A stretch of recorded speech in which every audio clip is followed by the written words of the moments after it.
Hatfield. Okay, sorry, got it here. Oops. He's a leadership consultant and process facilitator. David has explored male identity with over 20,000 boys and men across internationally since 1998. He's a conflict facilitator, leadership coach, and instructor of improvisational singing, whose passions are found in the intersection of creativity, communication, awareness, and transformation. And today he'll be presenting The Way of the Open Hand, Men, Power, and Conflict. In this session, he will explore how social expectations about masculinity powerfully shape men's relationship to themselves, their partners, and to how they respond to disagreement, tension, and conflict. Strategies, skills, and awareness will also be offered for de-escalating men and moving towards peaceful and constructive engagement with conflict. Yay! All right, so it's all yours now. All right. Thank you. Thank you very much, Marilyn and Jesus, and thank you to Kawasa House for inviting me to share with you today. I'm really honored to do this with you today. Hope you can hear that I've been doing this for a long time, working with conflict and men and masculinity, and it's a beautiful way to bring those together and share with you a few things, and also learn from you as a group of people who are involved in this really important work that you're doing. I've always had an appreciation for the neighborhood house network and all the social service agencies around Vancouver, where I've grown up as an adult. I grew up in Calgary as a child, and yeah, I've always had a connection through my earlier consulting work and now working in healthcare. Like, just have a lot of affection and respect for people who are in the deep helping professions. So thank you for taking the time to be with me today and with each other. So as I was saying to Marilyn just before we got on, like, this, in some part of me thought, oh, this should be easy to put this presentation together, and I actually really struggled with it at first. I couldn't figure out how to get started. And that kind of surprised me, because this is right in my wheelhouse of interest. And then I try something else. And anyway, I wanted to give some sort of introductory comments to sort of set the tone here, to share that journey with you. So I assumed, and from what I can see on the videos, which is not everybody I know, that most folks here were probably going to be female assigned people. And obviously I am not. And I also want to make things relevant for everybody. And yet I'm a man, I'm a white-skinned person. I'm not working in a neighborhood house. I'm not a parent. I don't have kids of my own. I'm not a stepfather or anything like that. I've done a lot of work with young people, but it's clearly not the same as being a parent. And so I thought, well, I can only be myself. And then I also want to acknowledge the limits of me, and where you come into the picture is really important. That's the most important, because this is something I want to try and offer to you. So the specific kinds of examples and things that I've chosen are really a reflection of my journey through this work. And that's going to be the first big chunk of today. And then the second big chunk of today is turning the leadership over to you, and we're going to do some practicing, and we'll see what comes up with that. I have some questions for you to engage with, and we'll see which direction you might want to go in. But I want to make it really clear that your style is what I'm interested in here. Your style I want to support. Your style of engaging with people, your style of how you engage with conflict, how you respond to aggression or loud voices or the silent treatment or whatever it might be. And also to acknowledge what you experience in your work and your personal life, and how you've been shaped by those things and impacted by them. I'm not an expert on male aggression or violence. There are many people in the world who are PhDs, researchers, full-time people doing that kind of work. So what I do want to stand on is my knowledge around masculinity. Is more the center of the spectrum for me than the sort of criminal violence aspects or domestic violence aspects that you might have more experience with than I do. But it all comes from the same place. So that's the commonality that I see. I did start my career in all this work, working with teens, working with teenage boys, usually grade 10s, doing violence and sexual assault prevention trainings with them. And I started in 1998. It was my first kind of leadership job. It was my first facilitation work. And I was doing about 110 sessions a year. So it was pretty full on. And I worked, all through the school system in Vancouver and the Lower Mainland, and then other parts of the province, some First Nation communities, some more rural communities, Catholic schools, then into universities and so on. And very early on in that journey, I was very harshly critical of boys and men and masculinity. I just saw that whole group as the problem. They're the problem in the world. If we can just straighten out all the guys, then everything will be good. And I was very critical and not very forgiving and not very empathetic. And I had an experience with some grade 8 boys at Kitsilano High School one day. In the first 10 minutes of a session, these little guys beautifully and eloquently challenged me. And they asked me a question I couldn't answer. Why are you being so hard on us? Was their question. I was like, I don't know. Why am I doing that? And I kind of had to confront myself. And I started researching and reading independently of the training I'd received for the job. Through that experience, which lasted about a year or so, I did the classic pendulum swing. I wanted tons of compassion for boys and men, and I had some very critical ideas about some aspects, not all, but some aspects of feminist thinking. Then about 13 years ago, I discovered something called process-oriented psychology, and that is a conflict psychology that is very interested in non-pathologizing, so not saying anything's problematic or bad or wrong, but trying to welcome all voices, all perspectives, all experiences, all worldviews, which sounds beautiful, and it's incredibly, incredibly difficult to do. And process works very has a lot of warnings about one-sidedness. One-sidedness is what creates polarity, and there's nothing wrong with polarity. Polarities exist in nature, and we are nature, so it all makes sense. The challenge is when we get stuck in a polarity and nobody knows how to get out of it. That's dangerous because it's very hard on our bodies. It's very hard on our relationships, our health. It's very hard to make decisions in an institution or organization. It's very hard to collaborate and be creative together because trust is low and so on. And so I tracked in myself this kind of pendulum swing, and now I'm kind of hopefully back in more of a central place where I'm more interested in unfolding a problem than telling someone that they're a problem. So that's by way of sort of introducing myself a little bit further to you. So during our time together today, I want to encourage you to use the chat box and put in questions or comments, or flick your mic on and come on in with something. As we get going, I'm gonna turn on some images, get some images going for you, and I won't be able to see all of you anymore, but I'll see a few of you. So I'm sure you've heard this before on Zoom calls, but I'd love to hear from you and go back and forth. That's totally fine. We've got time to do that.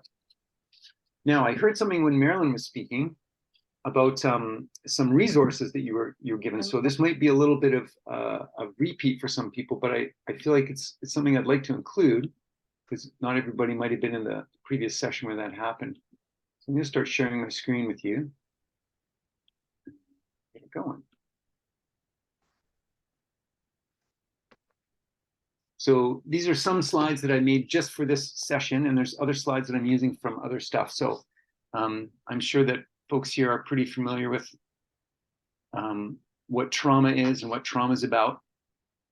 And there's many ways to define it, but for the sake of today, and this isn't just for us, but this is also to think about the sort of cases we're going to look at today and so on. So when something happens that's too much to make sense of at the time,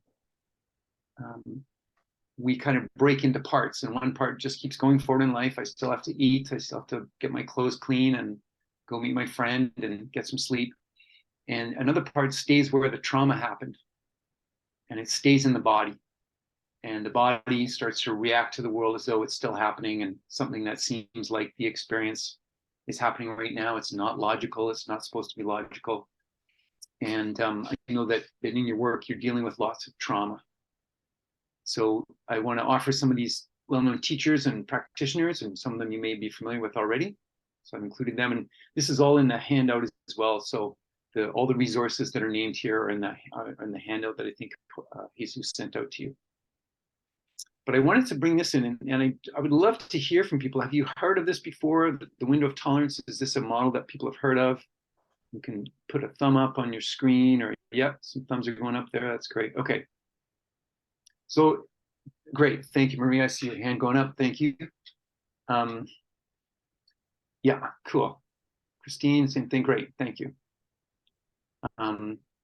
Yeah, so a simple model that just helps us like normalize, hey, I'm going to get rattled and triggered about some things. And when I do, my energy is going to either go one of two directions, more or less. It's going to go whoosh, way up with lots of energy and tension in my muscles and feeling of movement and emotions. Or in my case, I'm more of a hypo arousal person. My energy kind of goes down. I kind of like get the 1,000-yard stare and get really quiet and just want to lie on my side in the fetal position. And that's kind of how my body does it. And again, these are beautiful, beautiful, intelligent, evolutionary responses that have helped keep our species alive and many species alive. And there's nothing wrong with them. We don't need to get rid of them. But we do want to learn how to come back from them if we decide, hey, I'm not into this being all numb and disconnected. I want to be able to communicate something that's important to me or take an action that I need to take. So I just wanted to offer a couple of resources here. Working on a couple of screens here. Come on, there we go. Okay. So those teachers that were named earlier, I mean, there's literally an innumerable, unending number of somatic resources. These are a few that I offer, and some are probably familiar to you, and maybe some aren't. So I wanted to we're not going to practice them today, but I just wanted to name them as something that we might need to use even today. So I'm going to be talking about some sort of hot spots where escalation is happening, and no doubt in your professional as well as possibly your personal lives. There may be some triggering or some agitation or some activation that goes on. And so I want to normalize that. And what's most important for me today is that people feel okay. So I want to offer these to you, and please feel free to use them or be reminded of resources that you already know how to use, and use them, use them, use them. So all of these, in my understanding, and again, I know some of you are familiar with this already, so I'll be brief. In my work in conflict, I think of conflict as a certain kind of energy. And I think of somatic resources as a contradictory kind of energy, or a contradictory intention that's very specific and has an intention to contradict a certain aspect of conflict energy. So when we're activated, our breathing changes because it changes all the time through all our moods and our experiences. So if I simply bring my focus and my awareness back to my breath, and I slow down and try and focus on an exhalation and inhalation, even a couple of rounds of that, I'm going to be pulling my breathing back to something that works for me and is not either getting very high in my chest because I'm really activated with fight or flight energy, or I'm getting kind of comatose and lifeless and there's no sense of energy. If I'm getting sort of lower into hypo-arousal, breathing is always good. Visually orienting. When we're in conflict, we tend to stare at the person that we're in conflict with. Or if I'm mediating a family, I'm going to be focusing on everybody who's upset. And so I'm filling my visual channel with conflict. So a simple resource is to look away briefly. Look at anything else that has a different energy. Right now, look around your space where you are, your physical space, and find a texture or a color or something, an object that has a storyline that in this moment appeals to you for some reason because it feels nice. It's even in a small way, it's kind of enjoyable. Now, there's a lot of things here I could look at. There's a picture I have on my wall here. There's a nature landscape. I'm drawn to the earth part of it. And so I'm filling my visual channel, my field, with something that it's interesting, and it's a contradiction to the family that's arguing. Now I can just do that for moments at a time, so it looks like I'm not completely checked out and disconnected from what's going on. But if that helps me, why not? If that helps me regulate my nervous system in a good way to stay able to work with people, I say do it. The third one, alignment. This is about our bones and our skeleton. So I'm doing it right now. I'm changing my feet flat on the floor, I'm gradually putting my bones, particularly for me, my upper body, my upper chest, neck, head, shoulders, and really balancing my head right in the middle where it feels good. It feels nice to be like this. I feel more balanced. Great. I've pulled myself out of my trauma response of low energy. I tend to slouch and my skeleton's all messed up. And just putting myself back into alignment has pulled me right out of it, and I'm able to speak again. I had a very dramatic experience of that in a family situation a couple of years ago. Nothing huge, but my childhood self went right into, oh my God, this is terrible. And I was all slouched out, and that alignment process took about 15 seconds, and I was back online in my brain. It was nice. Another one is called an earth spot. So this is more for, especially for very visual people or creative people. Just remember a place you've been on the earth, indoors or outdoors. A family friend, a family member or a friend's home that you really love, a place you used to have that you love, a river, whatever it is. Imagine yourself being there and enjoying it the way that you enjoy it. And that can be a daydream. It can be an eyes closed, just taking a few breaths and remembering. Some of the senses there that come alive for you. Is it a place of privacy and solitude, or is it a place you really connect with people? Are you very active or very relaxing? And connect to a spot on the earth. The earth is our home. We have affinity for it. We have affection for it, and that can be helpful. And then the last one can be a contradiction to feeling disconnected from people and sort of make connection with myself. My hand on my heart, hope I'm showing there. I put my other hand on my belly too if I'm really into it, go for both. And immediately I can feel warmth in my palms from my body. So there's a sensation there. My breath is moving my hands and arms, so there's movement involved. And if this feels weird to do in front of people or inappropriate in some way, I might put my hands on my legs or make my hands together with that intention. I want to make contact. I feel myself squeezing my hands. It gives my body something else to focus on that I'm in control of. I get to decide how it is, and I get to notice things that pull my focus away from the thing that's triggering me. So all these are contradictions to stimulation through our senses that's knocking us out.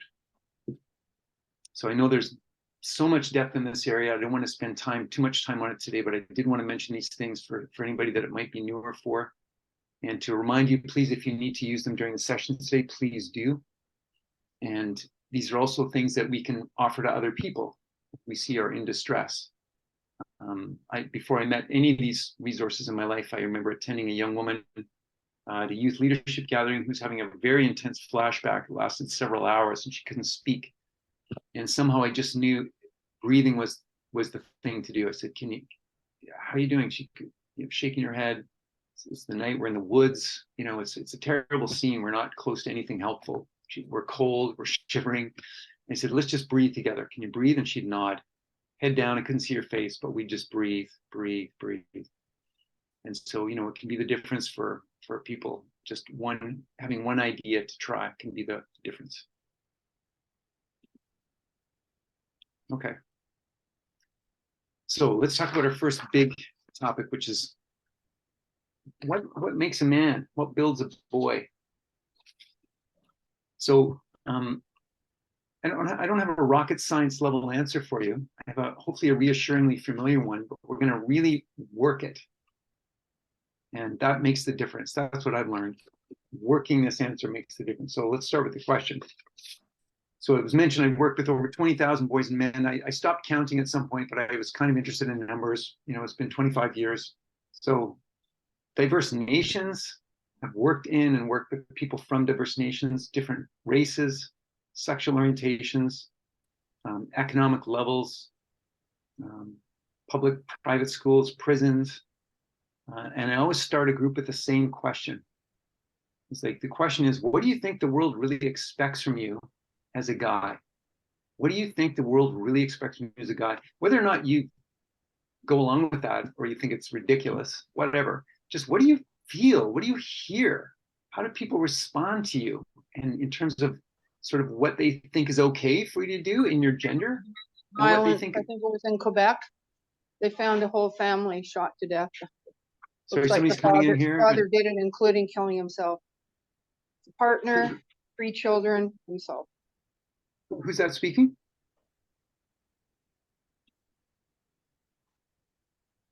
I'm trying to respond back. I don't know, but Jesus, can you see the? I don't know if that was meant for me or if that somebody's having a conversation with somebody beside them. So, Lee. Who was talking? Sorry, Lee. Lee. Me or Lee? Lee. Lee. Okay. Lee. Lee. Thank you. Lee, did you want to come in with that? I'm just saying because I know some people are there they're sitting in a room with other colleagues, and maybe that was a conversation they were having together.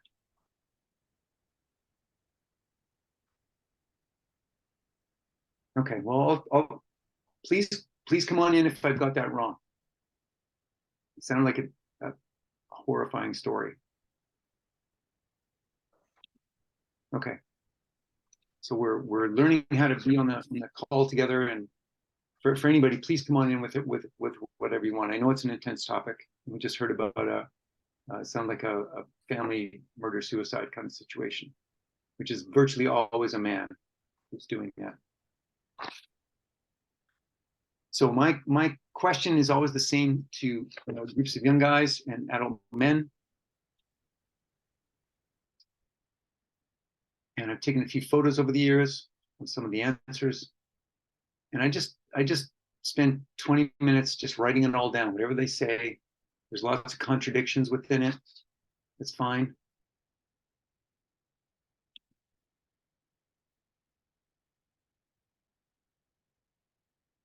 But within it, there's always a sort of similar theme. It's some version of the same thing, whether it's Latino guys, whether it's mainland Chinese guys, whether it's like North American urban kids, 50-year-olds, 15-year-olds. It's some version of this. To no surprise. It's about power. It's basically be strong and don't be weak. And I've been very moved by this particular sculptor in Vancouver who's given me permission to use these images. This is not the full body of his work by any sense, but he does tend to create these images of these bald, naked men with no sort of extra stuff, just a body and a form in these kind of impossible situations where they look very dedicated to continuing. And I've been very touched by these. So I think for many of us who work in social services, we're on I'd call the receiving end of a lot of power dynamics that are done very badly, both interpersonal power dynamics and systemic power dynamics that are done very badly. And so for a lot of folks, power looks terrible. We haven't seen it used very well, if at all. And I want to make a case here that I agree with that. I've seen it too. And I also want to say power is part of nature. Like here on the coast, the salmon do not swim towards orcas. It's not a good strategy. And so power itself is part of things. It itself is not necessarily inherently good or bad. And what matters is how it's used. And that's what I want to focus on today, how it's used. So let's go a little deeper.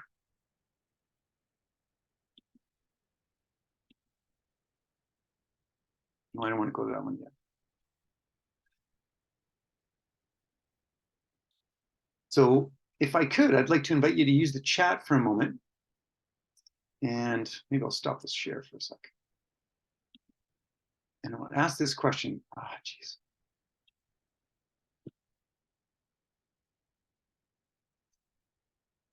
For you folks here on the call, how do you think a guy would respond to the following question?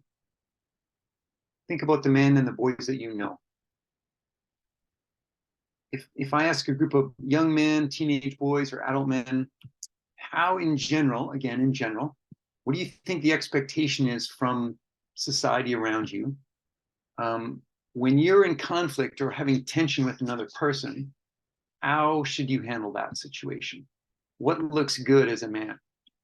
What would you get sort of credit for or respect for, or people would think is a good way to do that? Just put ideas in the chat. Again, no right or wrong here. We're imagining, we're remembering. Winnings coming up. Control, dominance. Yeah, not too emotional. Provider. Yeah, thanks for these responses. Be capable. Yeah. Don't concede. Control things. Be in control. Aggression over vulnerability. Yeah. Okay, this is great. Be able to do everything. Yes. Okay. So I am the protector, Maria says. Yeah. Is this new to anybody? Like shockingly new? Okay, great. That's the good news. The good news is we know a lot about this. If you're watching a TV show or a movie or reading a book or something where there's a plot line, a storyline, this aspect will probably play a role in that storyline, if not a lot of that storyline. In some cases, that is the storyline. The whole thing's driven by gender role expectations on some man who's in a crisis of some kind or whatever. So we know a lot about this. And the thing that's always perplexed me is like, this isn't a secret. It's a television ad. They wouldn't make this television ad or this TV show if they thought the audience didn't have a very deep understanding of what the dynamics of this are. And that informs the actor how to show it on his face, or how to show the woman show it on her face, et cetera, et cetera. Don't cry. Yeah, here we go, more and more coming in. And so why is this a problem in our society? Why is this such a problem if we already know about it? And so the two things I want to say about that is, coming from my weird experience of being fascinated by this work and doing it, is it's not the easiest thing to deal with. And it's doable. All right. So I'm going to share my best practices with you. And I think the good news is they're super simple, and they're all based in awareness. They're all based in awareness and other things, but I'd say that they're centrally based in awareness. So let's check it out. What I name this body of ideas that were on the flip chart pages that I had photographs of there. And I don't care if you use this name or not. You use whatever name works for you in your context. But for me, I've tried different names. If something's this real and we know about it, it should be named. And naming is the first step of awareness. So for me, I call it a script. It's a gender script for males. There's one for females. There's one for, there's one for everybody. Lots of them. We have lots of scripts in our society. That's not a problem. They were here when we arrived. We didn't create them out of thin air. Everyone's involved in defining them moment to moment and over time. And we can also be empowered to, with awareness and encouragement and role modeling and support, to re-script ideas. They're editable. They're changeable. There isn't one man in the world who speaks for all men. Like, there's many versions. That's what we want to get into. We want to engage men's interest in defining their own sense of male identity, as opposed to being sort of acting like a puppet where strings are attached to my behavior, that societal expectations are pulling on me, and I'm not actually choosing my own actions, because that's not very powerful. And that's a way that I can use the script in a useful way. And then the whole art of doing this is in how do I do that with this guy in this situation, and this very different man in this situation, and this young boy in this situation? What do I need to do to get access to that part of him when, as some of you put it here, aggression over vulnerability, this is vulnerable work. So a big part of this work is like, how do I normalize and make the space and open up a space where a man can be more vulnerable than he was 2 minutes ago, and make that enjoyable, empowering, and get his interest in that as at any age, and ideally in any condition or any context. So I'm going to share a couple stories with you, and then I'll throw it to you to see how we're doing. These are things that I've recognized over time in some cases. Looking back now from where I've gone to study this stuff, gone to do a degree in conflict psychology. Way back in high school, obviously I don't have those things. I'm in grade 10. I have a crush on this girl named Jenny. I've had a crush on her for a couple of years. She's really cool. She's cooler than I am. she's more mature than I am. I kind of know that. And I don't know how to be a boyfriend. I've never had a girlfriend before. If we go for a walk at lunchtime, I feel okay to hold her hand. I kind of like it. When we go back to school, I get all self-conscious, and I don't want to hold her hand anymore. And I know it kind of hurts her feelings, but I feel embarrassed to talk. I don't know how to talk about any of this stuff. And one day she says, "Hey, can we talk?" And I already know she's going to break up with me. I'm like, yeah. And she walks me down this hall to this end of this hall where there's nobody around. And I'm just bracing for it. And I don't want her to do it. I don't want to break up with her. I don't want to not be with her. And I know that I'm disappointing her and I'm hurting her feelings. And I don't know how to say any of this. And she turns around and she goes, "So I'm really sorry, but I want to break up. This just isn't really working." And I'll tell you, it took about almost no time before she finished that sentence, before I said to her, out of nowhere, in my body goes, "We already have." And I turn around and walk away. And as I'm walking away, I take 2 steps, and then I realize, like, what am I doing? I don't want this. I want to go back. I want to turn around and walk back towards her. And I don't know how to do it. I mean, my body could turn around. I don't know how to do it. That was the end of that. Those words came out of some part of me that I'd never experienced before. I didn't even know who said them. And it was so fast. Saving face. Absolutely. I'm going to break up with you first. It's so sad. It's so sad. I walked away from the thing I wanted the most in the world in that moment. And men do that at all ages. You've seen them. Maybe you've seen a man do that. I had no idea how to be vulnerable about that moment. I'd never seen it. My dad wasn't like that. He was a great guy. I didn't know. The Thailand tsunami in 2003, jumping stories here. For some reason, tsunamis fascinate me. I don't know, the amount of power that's expressed, the destructive power, the beauty of the waves. I mean, it's just bizarre. I don't know. I remember watching some video of that, and I do watch a lot of videos of real conflicts in real time, whether it's natural disaster, or police altercations, or people arguing on a bus about something. That's part of how I learned how to facilitate conflict with people. I remember watching a Thailand tsunami video, and I see a bunch of young guys out playing at the ocean's edge. They've seen the wave recede. They've seen the ocean go back. Now they're seeing it coming in, and they don't get that it's a tsunami. Now, I don't know. There's no context. This is not a documentary film. This is somebody's cell phone camera footage. So I have no idea who these guys are. They look like Thai young men. So I'm assuming maybe they're local. But it looks very clear to me that they're playing chicken. They're like, oh, they see this waves coming, and they're going to see who Who runs first? And they all die. Now, I can't prove any what I just said. I don't know for sure what's going on, but I watched a lot of young men, and I was a young man doing similar stuff, not with tsunamis, obviously, but this is also common. Like, the denial of my own vulnerability can end my own life in ways that I just want to play and have fun.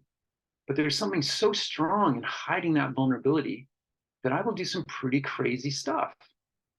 And I collected a lot of stories from young men and adult men around similar things. Another story, I won't go into all the details. This is a multiple one, but both before and since I started actually actively exploring and studying and practicing these kinds of skills, I've often felt called to break up altercations in public between men I don't know. Literally walking in with my hands going, oh, oh, oh, like playing the referee in a boxing match. And it's been amazing to me how tolerated I've been.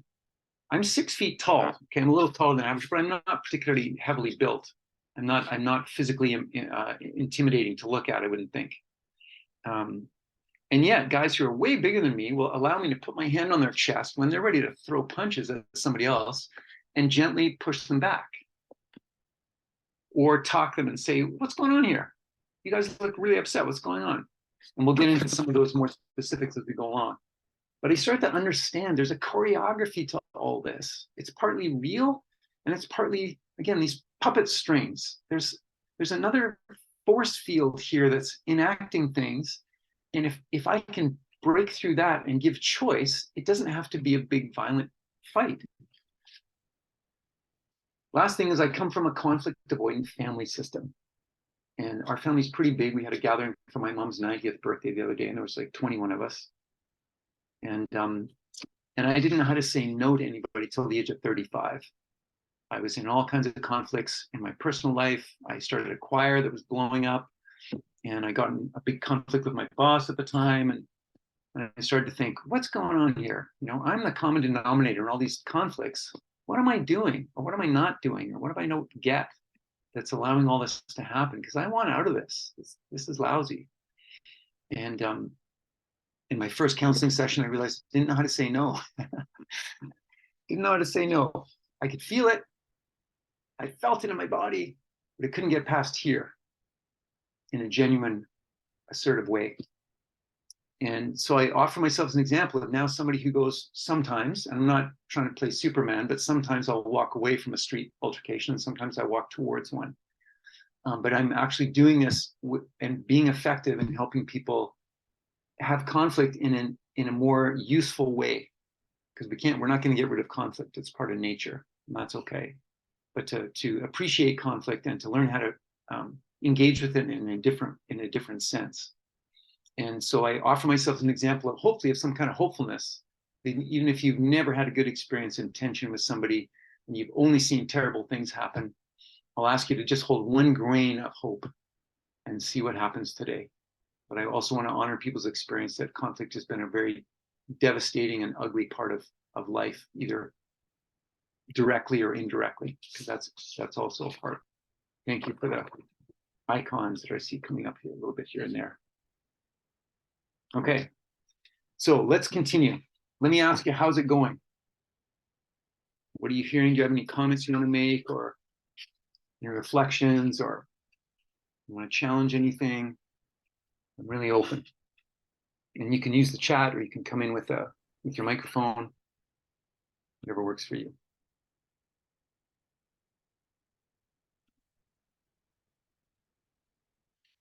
And we're like, no, let's get to the good stuff. Get to the juice. Okay, maybe that's where we're at. Okay, I'll continue on.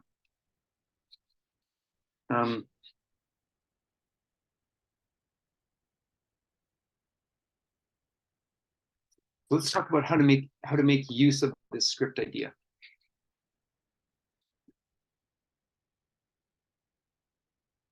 Basically, we're going to use the script when we engage with boys or men in conflict by somehow naming it. And we're going to use a tool called framing, which I'm going to talk about in a little while.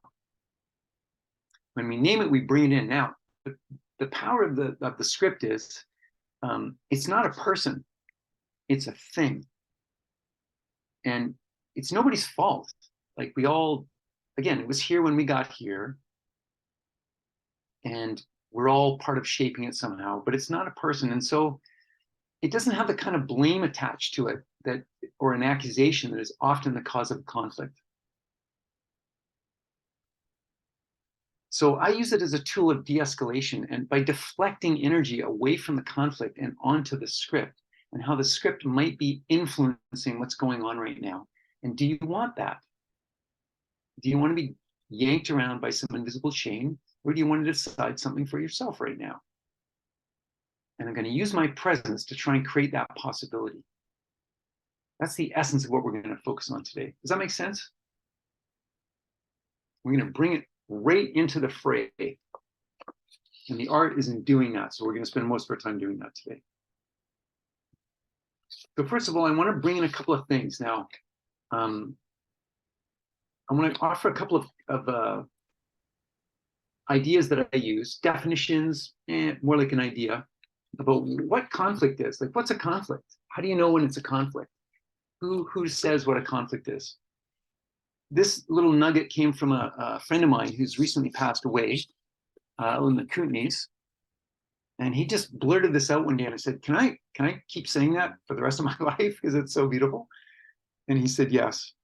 He said, conflict is an energy that has not yet found a home within the system that created it. This is in your handout, so don't worry about writing it down or whatever.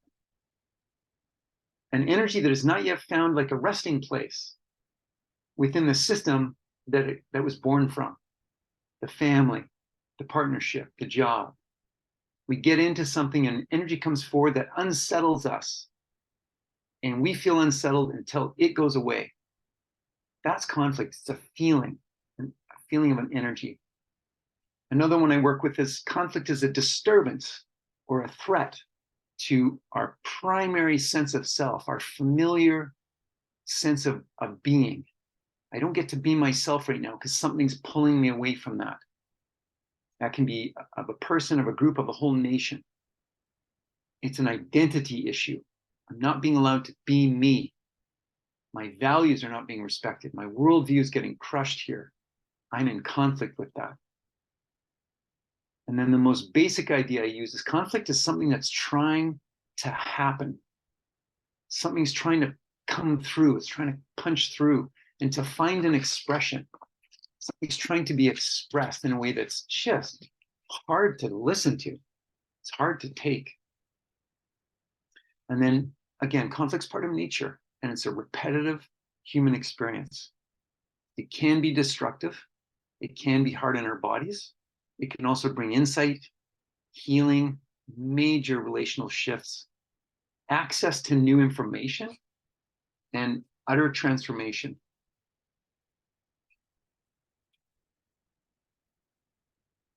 So this primary identity idea is something that also comes from this process-oriented psychology work. And I'm not going to say more about that other than like, that's a really good way to remember this, is my familiar sense of self, maybe my more comfortable way of being. When that gets impacted or restricted, I feel disturbed. And that we use that word very distinctly. It's a good word. Something in me is disturbed, i.e. I'm not settled anymore. I might look okay on the outside, but there's something going on. My gut's turning, or I'm not sleeping at night now. I'm grinding my teeth. I'm chewing my nails. I'm eating too much. I'm eating not enough. I'm snippy and snappy with people. And it's because there's even a small impingement. Something's pushing on me, and I'm not allowed to be the way I want to be. Do those resonate for you? So hands are up. Yeah. Okay. Well, David, can I ask you a question? Please. So conflict, it sounds like it's something that doesn't align with my perception of things. So then conflict is a very personal thing, is according to what I am see outside of me. Yeah, it can be very personal. It can also be very collective. We're watching, that's what a war is. War is collective disturbance. And I'm not saying everyone's aligned on both sides, like, you know, whatever the side is. I'm for apples, you're for oranges. There's diversity of opinion about on the Apple side about things, but basically we're against the oranges. Yeah, so it's multi-levered, but yes, if you feel aligned with things, you're not going to feel conflict. You're going to go on having a good day. And it might even be hard to get you to care about somebody else's conflict because you don't feel it. You don't feel aligned to it. Well, yeah, you folks are in a scrap about something, but I don't know. I'm fine. I don't want to deal with this right now. So I say yes and. Pieces, yes and. Can be individual, can also be collective. Yeah. Any other questions at the moment? Okay. I want to bring in another idea, and this is also something I find really, really useful, and I use it a lot, and I find it extremely effective almost immediately with some level of de-escalation. So if you have roles. This also comes from process-oriented psychology. So the basic idea is really simple, as most good ideas are, and then the art of it is in how to do it in real time. And I'll give lots of examples today. So here, a role can be an official title, like manager or a youth worker, a counselor, a social worker. That's an official professional role. Those are real. And then there's unofficial, informal roles, like a shy one, someone who's really funny, the person who's the most experienced, the person who's the least experienced. A man is a role. A woman is a role. Oh, and I meant to say this earlier while we're doing some getting started stuff. Yeah, we're talking about gender stuff today, and I'm really talking about gender binary stuff so far. So I want to acknowledge the very real lived experience of people who experience gender in very different ways. Non-gender conforming people, gender fluid people, transgender people, gender questioning people.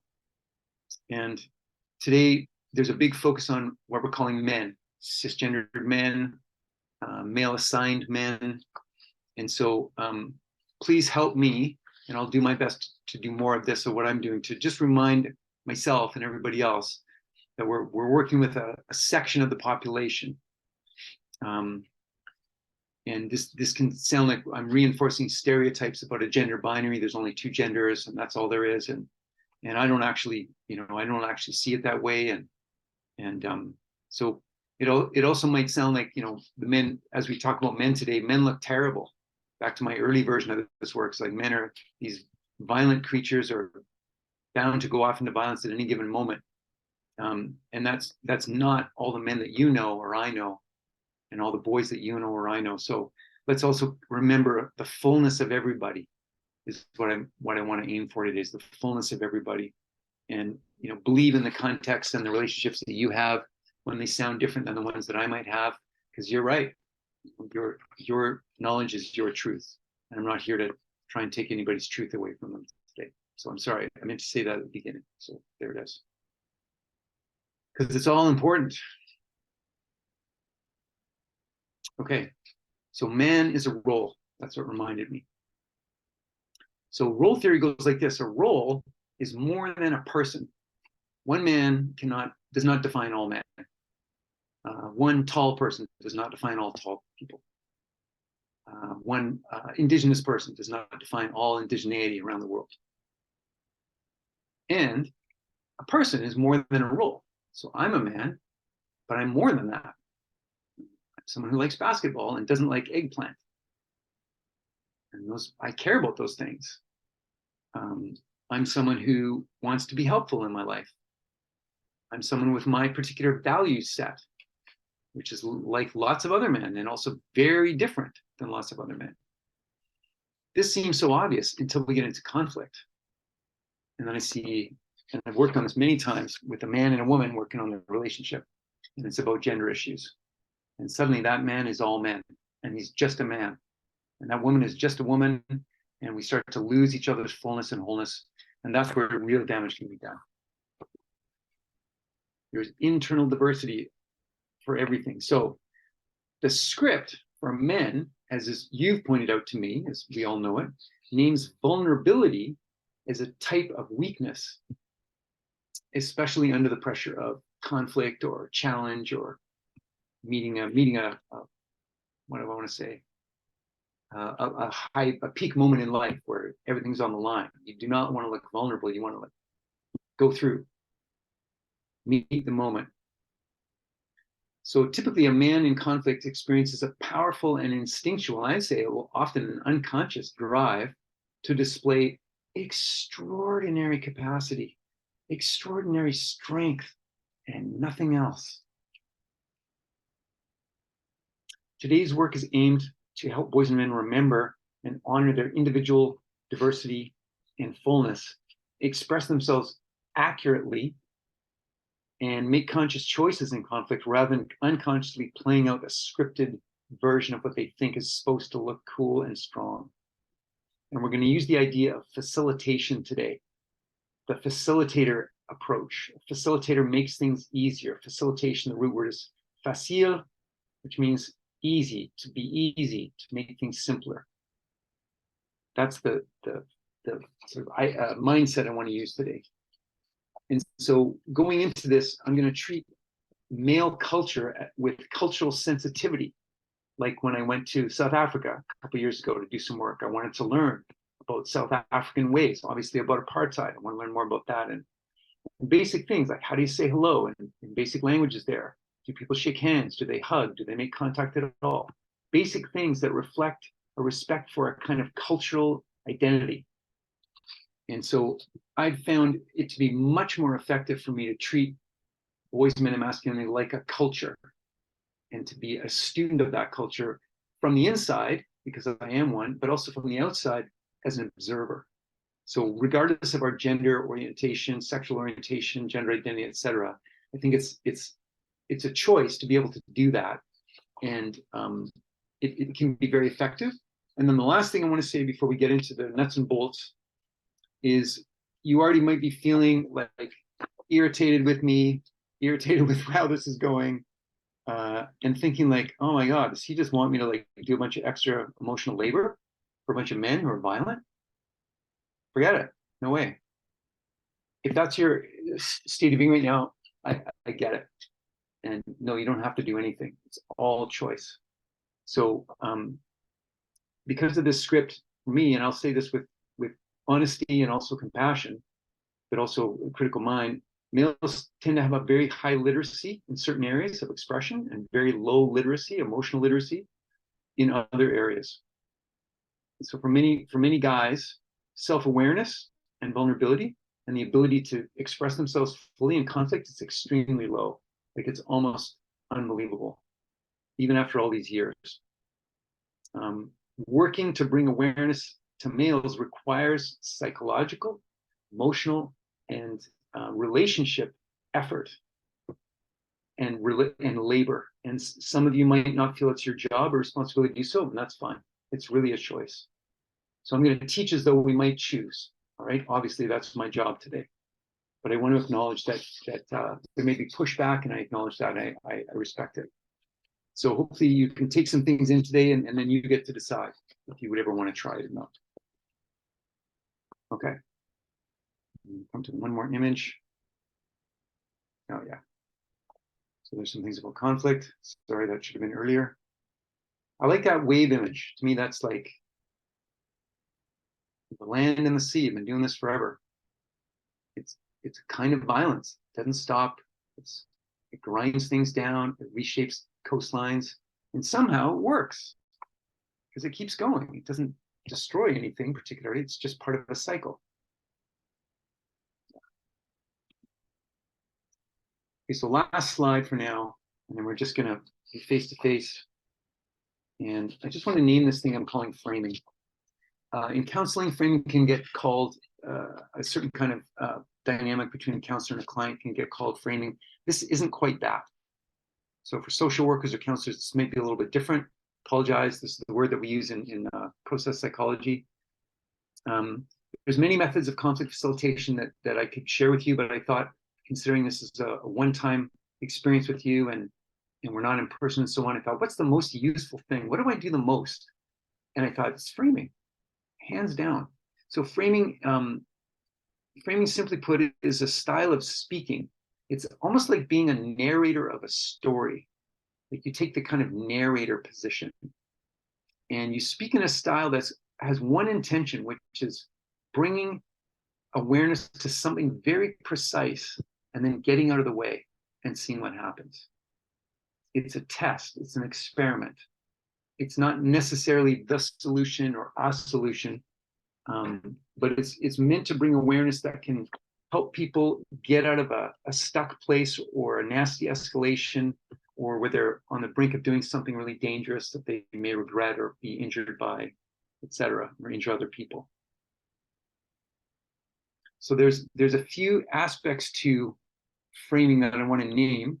Sorry, I think this is the last one. And I want to acknowledge right up front that framing is harder for people who are more introverted, who might be shy, who might be feeling shy in the moment. Fear is difficult to frame through fear. And I acknowledge that. It's not easy. I can go both ways with introversion and extroversion. I definitely shied out of a lot of scenes, and I'm okay with it. It's like, I'm not Superman. I'm not here to save everybody. But I do want to have tools I can use when I decide, yeah, I want to do this. So framing, immediacy, sometimes we just got to get in there.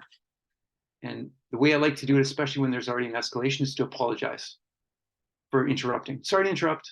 So I'm acknowledging I'm interrupting, I'm saying sorry, and I'm going to continue. Sorry, I'm not jumping in, but I just want to say this one thing. And then I want to be brief. Get in there, land your thing, say the frame, and then step back and see what happens. It takes courage, absolutely. Usually, if not always. It's not about necessarily being totally sure that what I'm seeing that nobody else sees is actually true. But if it seems important, I'm going to trust myself. If I'm off base, I'm off base. Fine, they'll let me know. It's probably not going to be the end of the world. And the more I frame, the more people get used to me framing, and it doesn't seem like an interruption anymore. And that's how I've handled a lot of those street interactions. I don't come in with my hands out like a boxing referee all that often. It's more like I approach and name something. And I've kind of announced my style in doing that. And I found that that's very helpful. People will start tolerating that style if I'm relevant. I don't have to be perfect. And if I'm also not one-sided, then I won't come across like I'm against somebody, and they might tolerate my existence, and I might be able to help. You know, Yvonne is asking, can you give an example? We're going to do examples for about an hour. They're coming. Yeah, thank you.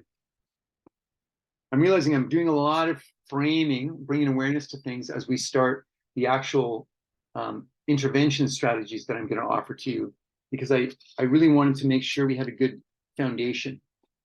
So maybe there's impatience about getting going. So we're pretty much there. So we're going to practice framing. Let me turn this off. So your messages coming in. Yes. So I'm going to give a ton of examples now.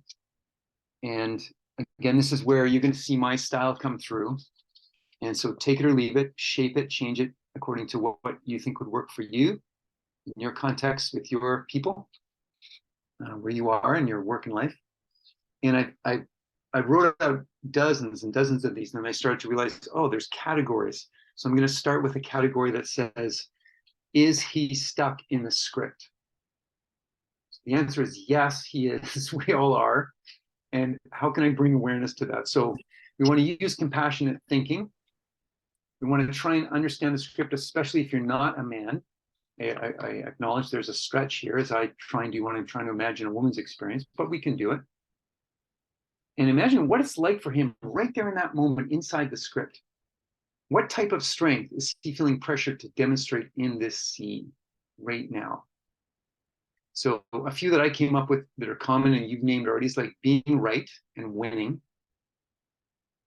Something about having his maleness disrespected. Asserting authority of some kind. maybe not being taken seriously enough, or looking doubtful or scared, like some version of vulnerability that's starting to show through. So here, when I thought about these things, I just responded. I had a lot of memories of experiences. I tried to capture those wordings. And so I'm just going to start sharing these with you. So here's an example. And you'll see by the framing, each framing I give is trying to name a different aspect of script stuff. Now, what we're practicing in framing is just getting started. I have no idea what he'd say. We're not there. He's not here. So we're practicing the first step, which is like, get in there, be brief, focus on something specific, and then see what happens. I'm not assuming I'm right. I want to check it out. So the first one says, wow, you're so affected by this. Do you feel disrespected as a guy?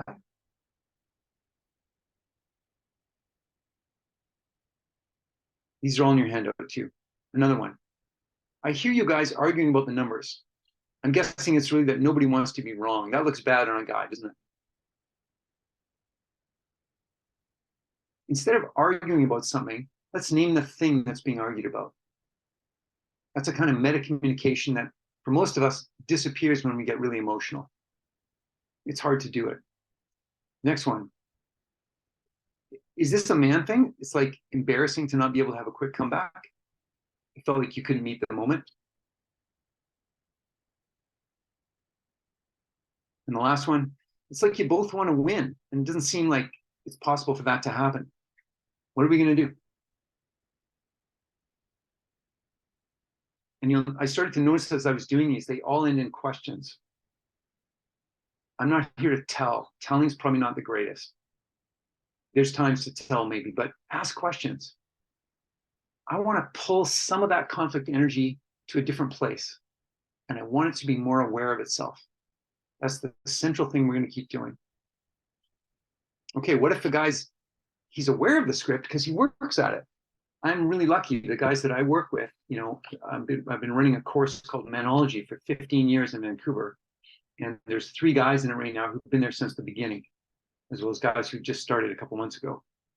And they're really into learning about this aware. They want to shape their own sense of male identity. They don't want to be yanked around by stuff. So for men who've actually worked on themselves, another kind of awareness can come in, which is like, oh, the world is really scared of my aggression. The world is really freaked out by my loud voice, to the point where disagreement is like, it's really hard for them to disagree with anybody. And they become very passive in relationships, at their work. They become scared of conflict. And I wouldn't say that's a majority position, but it's definitely very true for many men who are awake and aware to some of these dynamics. So here's a framing I thought of. This is a little longer, but I know you get it. When you get mad, it can scare people, especially women. And it's natural to be angry, man. It's like, there's nothing wrong with anger. Do you have a place where you can let it out in private or outside or something, so it gets out in a good way? Do you have a space where you can do that? Because you got to have access to it. And that spurred a lot of conversations with men about how to do that, where to do that, etc. And for some men, helping them realize that they've actually become afraid of anger, anybody's, but especially their own. And imagine being in a relationship with somebody who can't get angry. I don't mean violent, I mean angry. If they won't tell you, then they become very passive aggressive. They're hiding stuff. It becomes a disingenuous, it's not real anymore. They won't meet you. Sometimes we need to meet each other. There's some friction, we need to acknowledge it. That's a skill we need to have. So for some men, they've gone the other direction, and they need framing in that direction.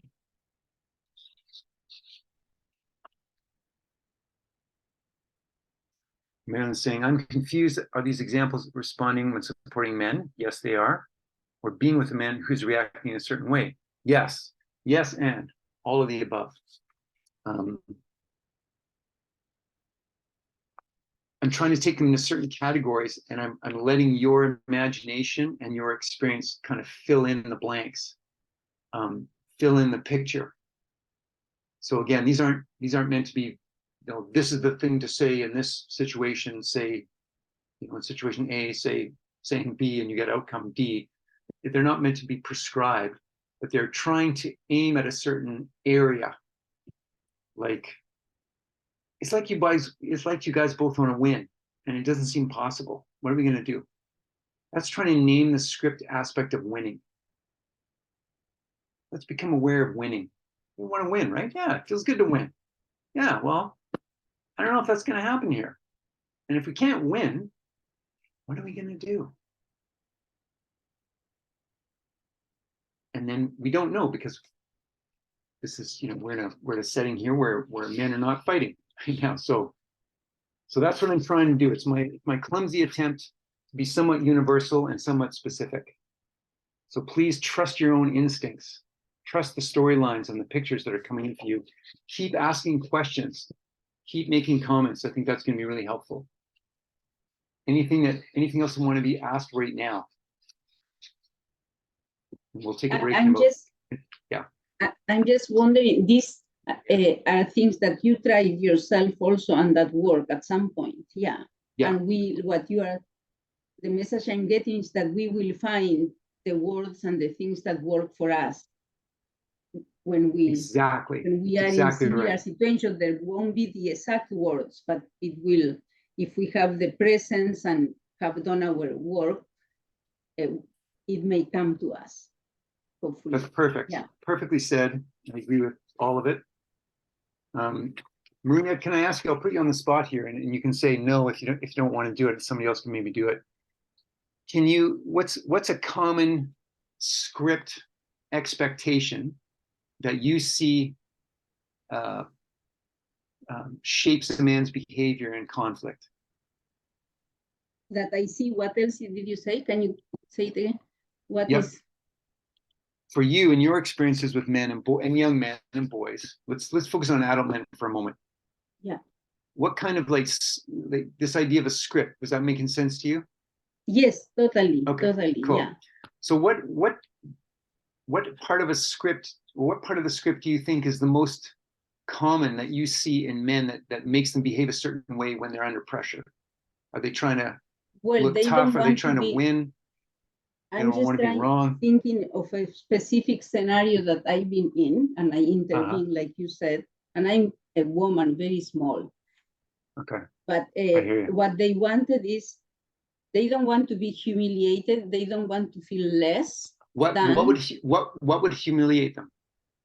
It humiliates them that the other is saying things that they don't want to be said about themselves, and they don't want to be true about themselves. Like whether an insult? they are or not, I don't know. Okay. They may not even know, but it wouldn't be nice to be those things. So you don't want someone to label you and to say that. Yeah? Okay. And okay. So that would be humiliating, and there is witnesses also in there that you have to prove yourself. People are and watching. You don't want to be less than, and you don't want to be someone to be on top of you at all. Perfectly said. Yeah. So and let me amplify what you just said a little bit, encourage it. This all becomes way more intense when there's people watching. Absolutely, yes. And people get scared because there were people there that could have intervened or tried probably to do something, before because I got there late, but it gets more intensified in a way when there is people around. And just really appreciating what people are writing in here now in the chat. So other examples of script things, Marilyn's saying with her sons, they don't want to be told what to do. They want to make the decisions themselves. Classic. Christine K is saying, saving face. I don't want to look stupid. I don't want to look dumb. And default conditioning. Yeah, they're doing what they saw other men do. Mm-hmm. Role modeling. Role modeling is so important. It's the next thing we're going to talk about. Number 3, Christine says they withdraw or stonewalling. Yeah, I'm just going to not participate anymore, even though I'm still here. I'm just going to pretend like it's over, it's done with. And wow, that is a stuck man. That is a man who needs some help. I don't want to put him down. It's like he's out of options and no other idea what to do. And Marie is saying, yeah, I don't want to feel like a failure. Yeah, these are classic things. Okay, let's keep going.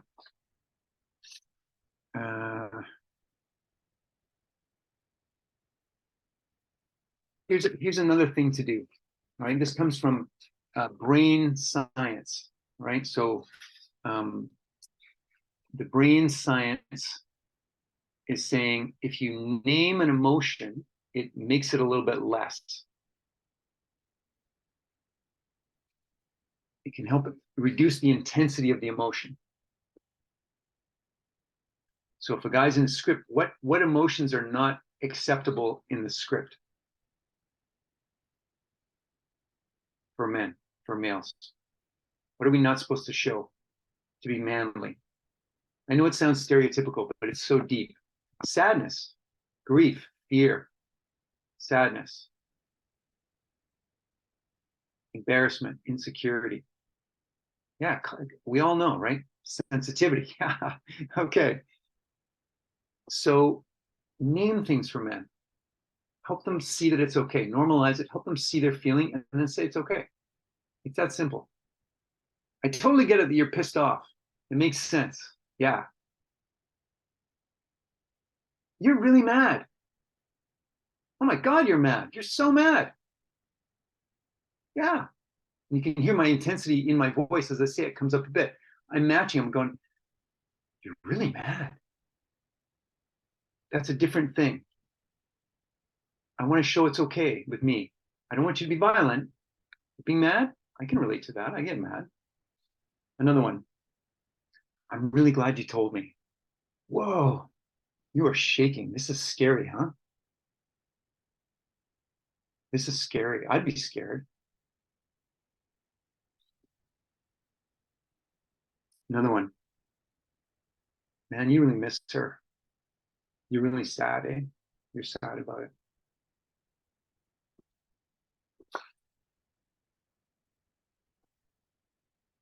Yeah.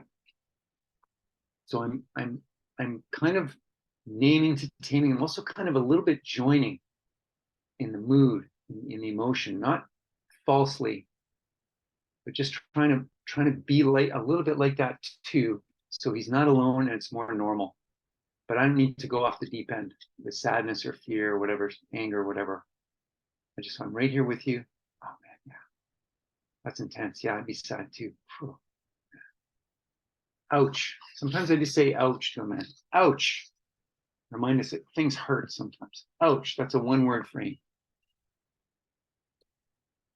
Okay, let's come back to role modeling because it just came up. And we'll take a break in about 10 minutes. Maybe we'll do modeling and then yeah, we'll take a break after that. So 5 or 10 minutes and then we'll take a break. Does that seem okay? Okay, thank you. So that guy who's shut down, he's stuck. He doesn't have another idea. He doesn't have another way of being that he knows how to do. I've been that guy a million times, just trapped, like with my girlfriend Jenny, just like I know what I want to do and I don't know how to do it. I want to turn back and go back towards her and I don't know how to do that. It's terrifying. And I'm walking away from the thing I want to do the most in the world right now. And I'm going to pay for this. I'm paying for it already and I'm lost. So at times when a boy or man simply doesn't really know how to do anything differently, try modeling something. Try showing, and I'm not saying you don't do any of these things. I should have said that too, okay? I'm not assuming this is all brand new. But wow, can it ever make a big difference? So a few that I came up with, like, whoa, this is intense. I'm sweating. Like, I want to get myself together here. I want to get grounded. And then I'm getting grounded. I'm breathing, I'm moving my shoulders, because for me, David, that's what helps me. I'm going to model the behavior, make it normal. This is intense. I got to shake this out. I got to shake this off. Ugh, gross. This feels awful. Ugh, ugh. Even if he just watches me, he doesn't have to shake. Something's changing, something's happening. So that's more of a body one. How about a word one? Look, man, we all mess up from time to time. Okay. I think an apology would be really good here.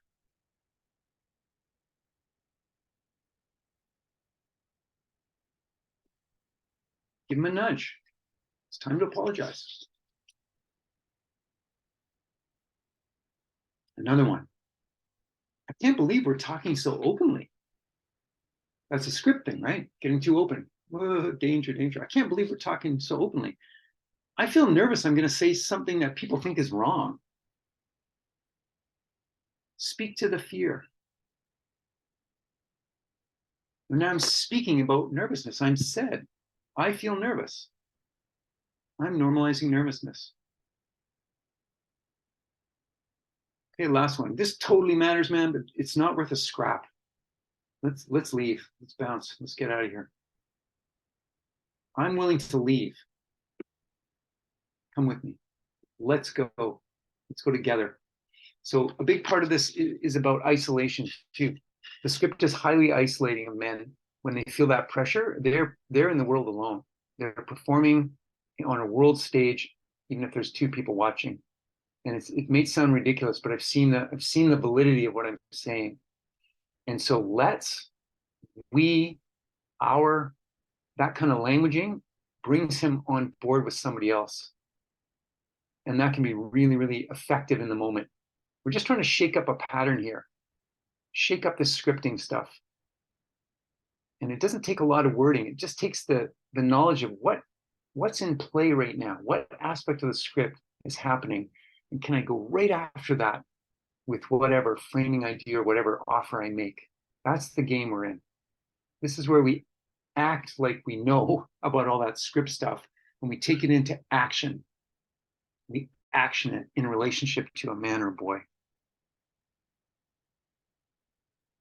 How's this going? Before we take a break, how is this going? Is this useful for you? I mean, it's building on things we know, so I know it's not all new. Can somebody come in and say, yeah, Catherine says yes. Catherine, can you say why? Like, how is it helpful? I don't mean to, it's not a test. I'm not looking for a compliment. I'm trying to understand. That's okay. I don't think it's a test. Cool. I think it's important because, I'm a child protection social worker. And so my role is to work in very high conflict situations. Wow. And often I deal with. Thanks for that work. Thank you for doing that work. That's hard. I love the work I do, which I think is really important when you are doing any work, right? But I think the reason why this is important is because I think sometimes when you look at a situation or a story without the person behind it, it can actually dehumanize in a lot of ways, right? And I think part of my work, because there's this combination of paperwork and people work, which is two distinct pieces, we can often look at, just the domestic violence and how that looks on paper. But what this does is it actually reminds us these men are human. They come with their own stories. And when we do our initial assessment with these men, when we initially meet and connect with them, it's not just that one moment that defines them, but the full story of their life and where they come from. And so this kind of gives you a little bit of some tools and some strategies on bringing it back. So instead of walking into a shame cycle with these men, you're walking into an opportunity to move forward. So that's what I think it's helpful for myself, and kind of gives me some ideas and strategies on how to address things with men. Yeah, thank you. Thank you for speaking. Thank you. Rebecca's saying, well said. Yes, our male clients in conflict is all be. Okay, great. I just want to be relevant. Relevance is useful. Irrelevance is not useful. So let me know if I'm irrelevant today. Honestly, I really mean that. I'll end with this, a quick anecdote, and then we'll take a break. I just came back from Portland, Oregon, where I did a 2-week residency in this process-oriented psychology. I mean, postgraduate studies there, the final chapter of my training, and a new cohort of 10 of us. Hadn't met any of them in person before, a few of them online in big groups like this, so I didn't really know anybody. And in the first hour, on the first day, this man in the group challenged the teacher and basically said, I want to facilitate this. And teacher said, okay, all right, take it. And then this teacher has a hard time stepping out all the way. So they started to come back in, and the student said, and these are, you know, grown adults. This guy's about 55. He says, hey, wait a second. I'm channeling him right now. I can feel it. Hey, wait a second. He's got the hand up. I said I wanted to facilitate this, and I want you to back off. This teacher has 45 years experience in this paradigm. He's in hour 1 of day 1, and I'm looking at him like, what the hell are you doing, man? Who is this cat? I'm looking around. There's a lot of people looking at each other sideways like this. We're all conflict facilitator, you know, students. Nobody said anything to him. And I decided I don't like him. He's a problem. And then my better self got a hold of me, and on the days to come, I found myself realizing I am staying away from him. That's not cool. I want to get close to him and see what happens. So I ended up being in a conversation with him in a kitchen with somebody else. I didn't say much, and they were talking about world events, etc. And I want to point out he was born in the Dominican Republic. He's a Latino guy, grew up in New York City. And this is relevant because it's part of the stories he was telling about some of his teenage friends not making it through teenagerhood from violence. And I noticed that he's a martial artist as well. And click, got it. By the end, I got to say to him, hey, you know, that first hour, that first day, remember that thing? Was like, I didn't like you, man. I didn't like what you were doing. I didn't understand why you were pushing so hard for something. And he goes, yeah, I know. I probably shouldn't have done that. And I said, yeah, but it's funny now. We can talk and laugh about it because now you're a fuller picture. I get more about who you are. And we did a piece of work with him to finish the story where he had an edge to quietness, peacefulness, and order, because it's not something he's seen much of. He likes it, but it tends to wind him up. And I'm just the opposite. And there we are. We're just two guys about the same age, having an experience in the same room and responding really differently. And if I just met him on the street and seen that, I would have walked away with a story about him that was really 1% of him, an unfair characterization. And maybe he would have thought the same of me. You know, but after all this time and my interest in conflict, my interest in men, that I can still go that fast, Catherine, like not doing anything of what you just said. So patience, compassion for all of us, to see behavior in a man or anybody that's really off-putting, and then to want to try and come back and try and engage like this, I think it's a big deal. I think it's a big deal to try and do that. So, you know, if you can pick up anything from today and try it when you want, that's great. It's just really great. It's not easy to work with. Yeah. So we're at 2:30. Why don't we take, I'm not sure, Marilyn, can you give me some guidance on this? Like what sort of breaks seem good for your series here? What are people used to? 10, 15 minutes. Okay. How about we go, should we 20. say 15? Yeah, 15, good, yeah. 15 minutes, okay, we'll come back at quarter to 3 if you're in this time zone, quarter to the hour. Thanks, everybody. I look forward to continuing. Okay, thank you, David. See you then. Okay. And well, for another time, but yeah, initiation, rites of passage. And I'll just finish with this, that, you know, studying that work from around the world, like the rite of passage experiences for boys are very intense, life-threatening often in indigenous models, even though the goal is not to harm, the goal is to strengthen and educate. But the methods are so intense because the elders understood, like, you need to be able to handle these things if you want to be a helpful member of an adult member of the community. We need you to know about these things, and the women are going to go over there and they're going to learn their things from the older women, and so on and so on. But we basically moved away from that, and that's a major reason why we're on this call today. In my opinion, it's a major foundational. I started writing about it. It's like, no, don't do it. You've only got 3 hours. It's too big. So thank you for bringing that in, Violetta. I think that's really important, and I share your knowledge and your seeing of the change there. Yeah. Thank you. Thank you. Thanks for bringing it in. Okay, I'm going to continue on. You're here. We're going to continue. I want to move to another situation where you decide you want to leave. Oh, sorry. You feel like a man is stuck or a boy is stuck, and it'd probably be a time to go now, and he doesn't know how to do it. You're going to help me back in the hallway with Jenny when I'm trying to do something and I don't know how to do it. In this case, it's like the missing knowledge, the missing role is the one who knows how to end things without escalation, without violence, and without losing their sense of dignity. That's the role that's missing in a lot of these scenes. So the script does not offer much information or permission for how a conflict might end, except for winning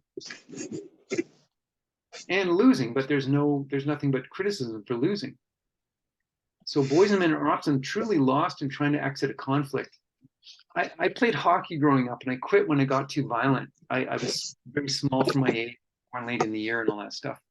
And I often watch hockey now for the fighting, not to see, I'm not interested in the fighting. I'm interested in like who really wants to and who's fighting because they think they should. Because you can see it, it's visible. Facilitation that gives permission, a reason, and an instruction on how to leave can be really helpful. Okay, so I came up with a couple. Hey, you made your stand. They heard you. You're pissed off. I hear it. But there's nothing moving right now. This thing's stuck. This thing's totally stuck. Let's call it. Let's go get some food.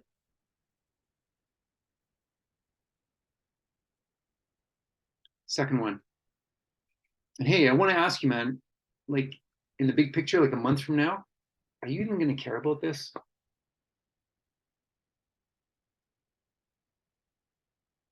Do you want to stay in this? Like, is this, that quote or that expression, is this a hill that you want to die on today? Like if we were in a war and you got to take this hill, are you going to do this today, or is this worth it? And the last one, if you really want to mess with a man, take the high road. Be the bigger man. Be the first to leave. Let's go. Even saying the word leaving. We've done enough here. Let's go. I don't know, man. This is useless now. I don't know. You tried. Let's go. It doesn't have to be a lot, but it's just like you even bring in the idea of leaving. It's incredible. I've seen it myself when I get stuck in an argument. I don't need to physically leave, but I can't drop it. I don't know how. I forget. I get too wound up and the script has got too big a hold of me. Now I'm kind of trapped. The longer I stay in conflict, the worse it can get for everybody. So let's find a way to get out of here. Okay, now I want to go to something that's maybe a little bit more, on the danger side. If you want to leave because it doesn't feel safe, or you don't trust people anymore, or it's not the right time for you, or you're feeling really triggered and you're like, I'm not helping anybody right now because I'm really wound up. I need to go do some resourcing for myself and calm my nervous system. If the right people aren't present, it's not going to go anywhere because the right people aren't there. Or you just don't feel like doing it anymore. It's your choice. So when you decide to detach and leave, I found it helpful to name why I'm leaving, saying that I'm going to leave, so there's no surprise, and also state something that says I still care. So I don't want to trigger anybody's abandonment feeling or perception that they're a loser, any of that negative script stuff. I don't want to potentially make that happen. And then I got to leave. I got to follow through and actually walk out. So I remember this first one comes from a direct experience of being screamed at by a very drunken man on the sidewalk who thought I was laughing at his house. which was true. I had been laughing about something about the house, but it was a manhood thing for him. And if I'd seen him, I wouldn't have done it because I didn't know anybody was there. We were, you know, half a block away. I didn't think I was going to offend anybody, but stuff happens. And he goes, "What's so funny?" And I'm like, "Oh, I'm so sorry. You're laughing at my house." I said, "I was laughing at that doorway. I apologize. I said I didn't mean any disrespect to you." He didn't care. Blah, blah, blah, blah. And he's really drunk. I can smell it. He's staggering. His speech is all over the place. I'm like, this is not a good scene. It's dark. I'm on a part of the city I don't know very well. And I was kind of nervous, and I realized I was paralyzed. Like I felt like I'm supposed to listen to him. And as soon as I noticed it, I was like, I'm out of here. This is not going to end well if I stay. So I waited till he took a breath and said, "You're yelling at me, and I'm hurt. It hurts my ears. I'm going to leave now. Take care of yourself." And I walked across the street. I was at least halfway across the street before he started yelling again, but the volume was down like half. And I quickly look over my shoulder, and he's standing, yelling at me. He's not following, yelling at me. Both good signs. Not following me, still yelling, but not very committed anymore. And I walk, and he doesn't follow me, and it's over. That was a good one. "You're yelling at me. It hurts my ears. I'm going to go now. Take care of yourself." Okay, another one. I get fed up. I'm trying to help you guys. It looks like you don't want me to help you right now, so I'm going to go. Please be good to yourselves. Let people know why you're leaving. Don't let them turn it into an escalation. And if you want to leave, it's your call. Leave. Definitely do it.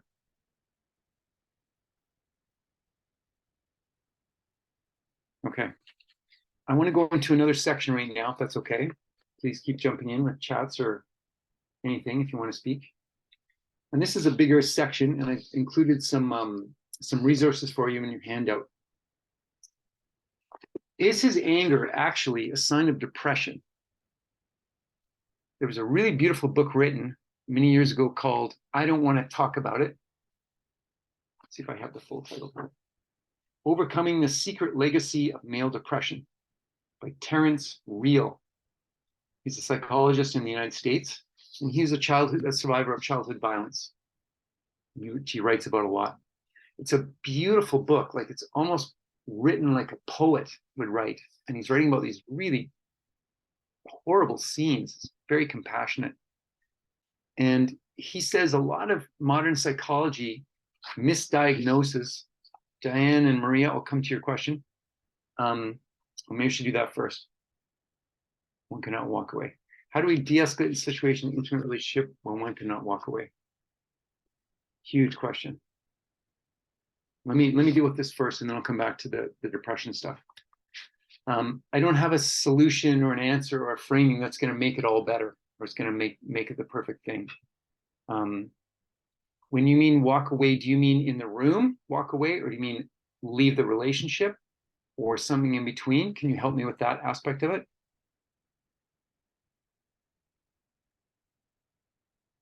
This is happening in the chat for folks who might not have known. And if it's easier to come on the microphone and speak as opposed to writing it all out, please do that. Okay. Here I am. So in those random encounters on the street, it's okay to just walk away, right? If the situation allows. But then in those, because we're talking about domestic violence in intimate relationship, and how do we help, or do we have some tools that we can teach either men or women, whoever who's in that conflict situation? How do we help, or what kind of tools we can provide so that they can de-escalate the situation? Because it's a relationship that they may want to continue, or they want to maintain still. And how do we reduce that conflict? Yeah. I mean, again, I don't have a quick answer for you. It's like, it's so important that the specifics of the people involved, the relationship, the context, and what are they fighting about? So for me, the first thing is to try and clarify what are the issues and what are the sides? What are we fighting about? Or if you're helping them, I hear you fighting about this. I hear you standing for this. Is that accurate? From the male perspective, I'm going to also think he's also being pulled very heavily by those script strings. And I want to bring his attention and awareness to that, and hers as well. She may have other scripts operating for her too. What else matters?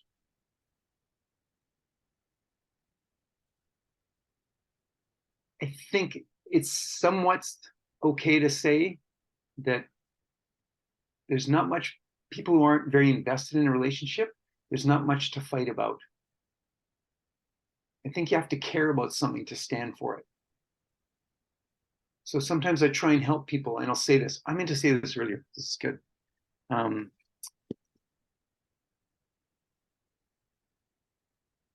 I hear you. I hear you. Now, this is from my own experience. So you take it and shape it in your own way, because there's an important role to play with perspective. That what people are fighting about is about their relationship. It's also way beyond them as two individuals. And I use this all the time, and it's I've had it. People say things like this to me when I'm in a conflict with somebody, and I find it very helpful. So it's a man and a woman, and they're fighting about. What's a good example, Diane? What would be an issue that you see a lot?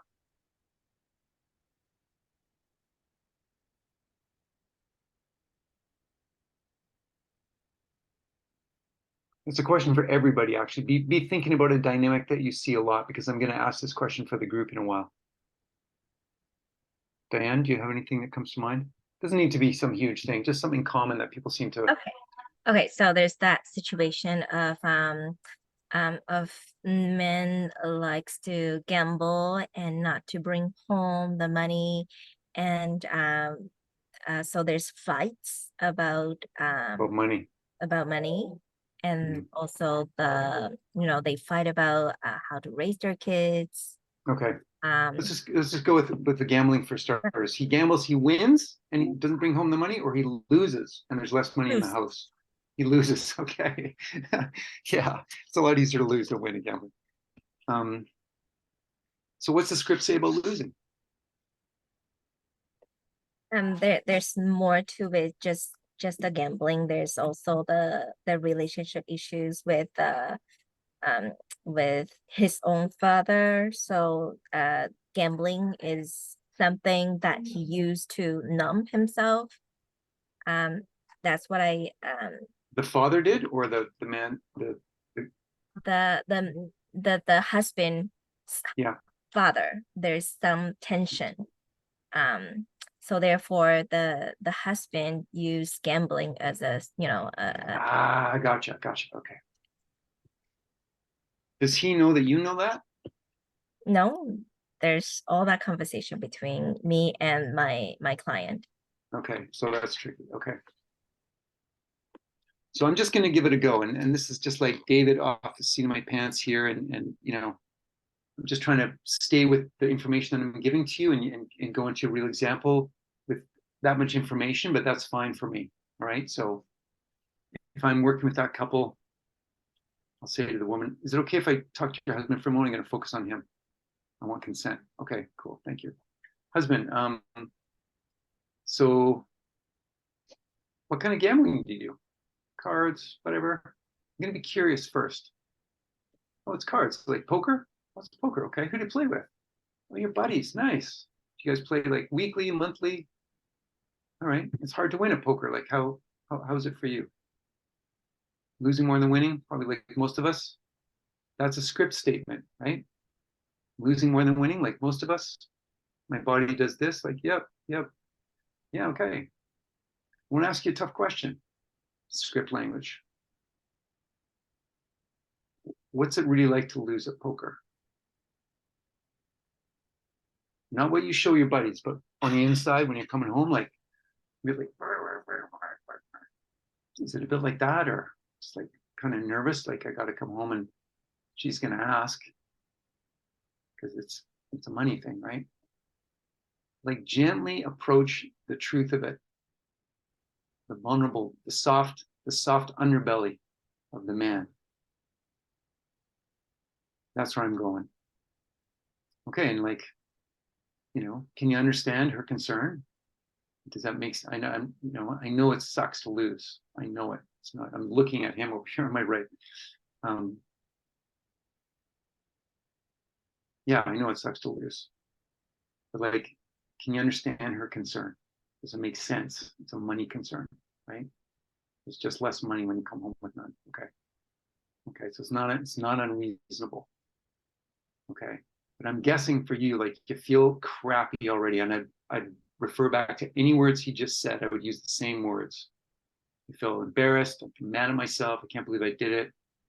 And then you got to face your wife, and she's going to let you have it on this. And that's where you go nuts, right? That's where you get mad. And nodding my head, like letting him know it could be okay if that's the case. So just walking through the layers, the choreography, like how the steps of how it happens, thinking about the script the whole way. And then I'm also watching her and her body language. A lot of my training is around body language, watching people's signals, nonverbal, including nonverbal, and also unintentional signals, unconscious signals. So in that conversation, I'd be trying to watch both, like one eye on each the best I can, because I'm going to learn a lot of the what happens when I'm not there. I'm going to learn a lot about that by just paying attention. And then if I see something like, I see his fist get tight, I'd be like, oh yeah. And then I'll do it myself and be like, yeah, like tightness happens, hey? Yeah. If you could be like, and then I'll try and bring in a role modeling example. And this is as far as I'll go with this because I don't want to overdo my time on this one. What would like some kind of Superman, super guy who loses money and is super honest and doesn't mean anybody any harm? How would he come home? How would he come home? I'm asking both of you. Who wants to go first? And that's kind of a directed question, but I'm like, I don't know what the answer is either. And I'm not in their relationship, so I'm not here to tell them how to do it. I want to see if they have an idea of how to do it differently. Because if they don't, then we really need to create something. And if they do, let's build on that.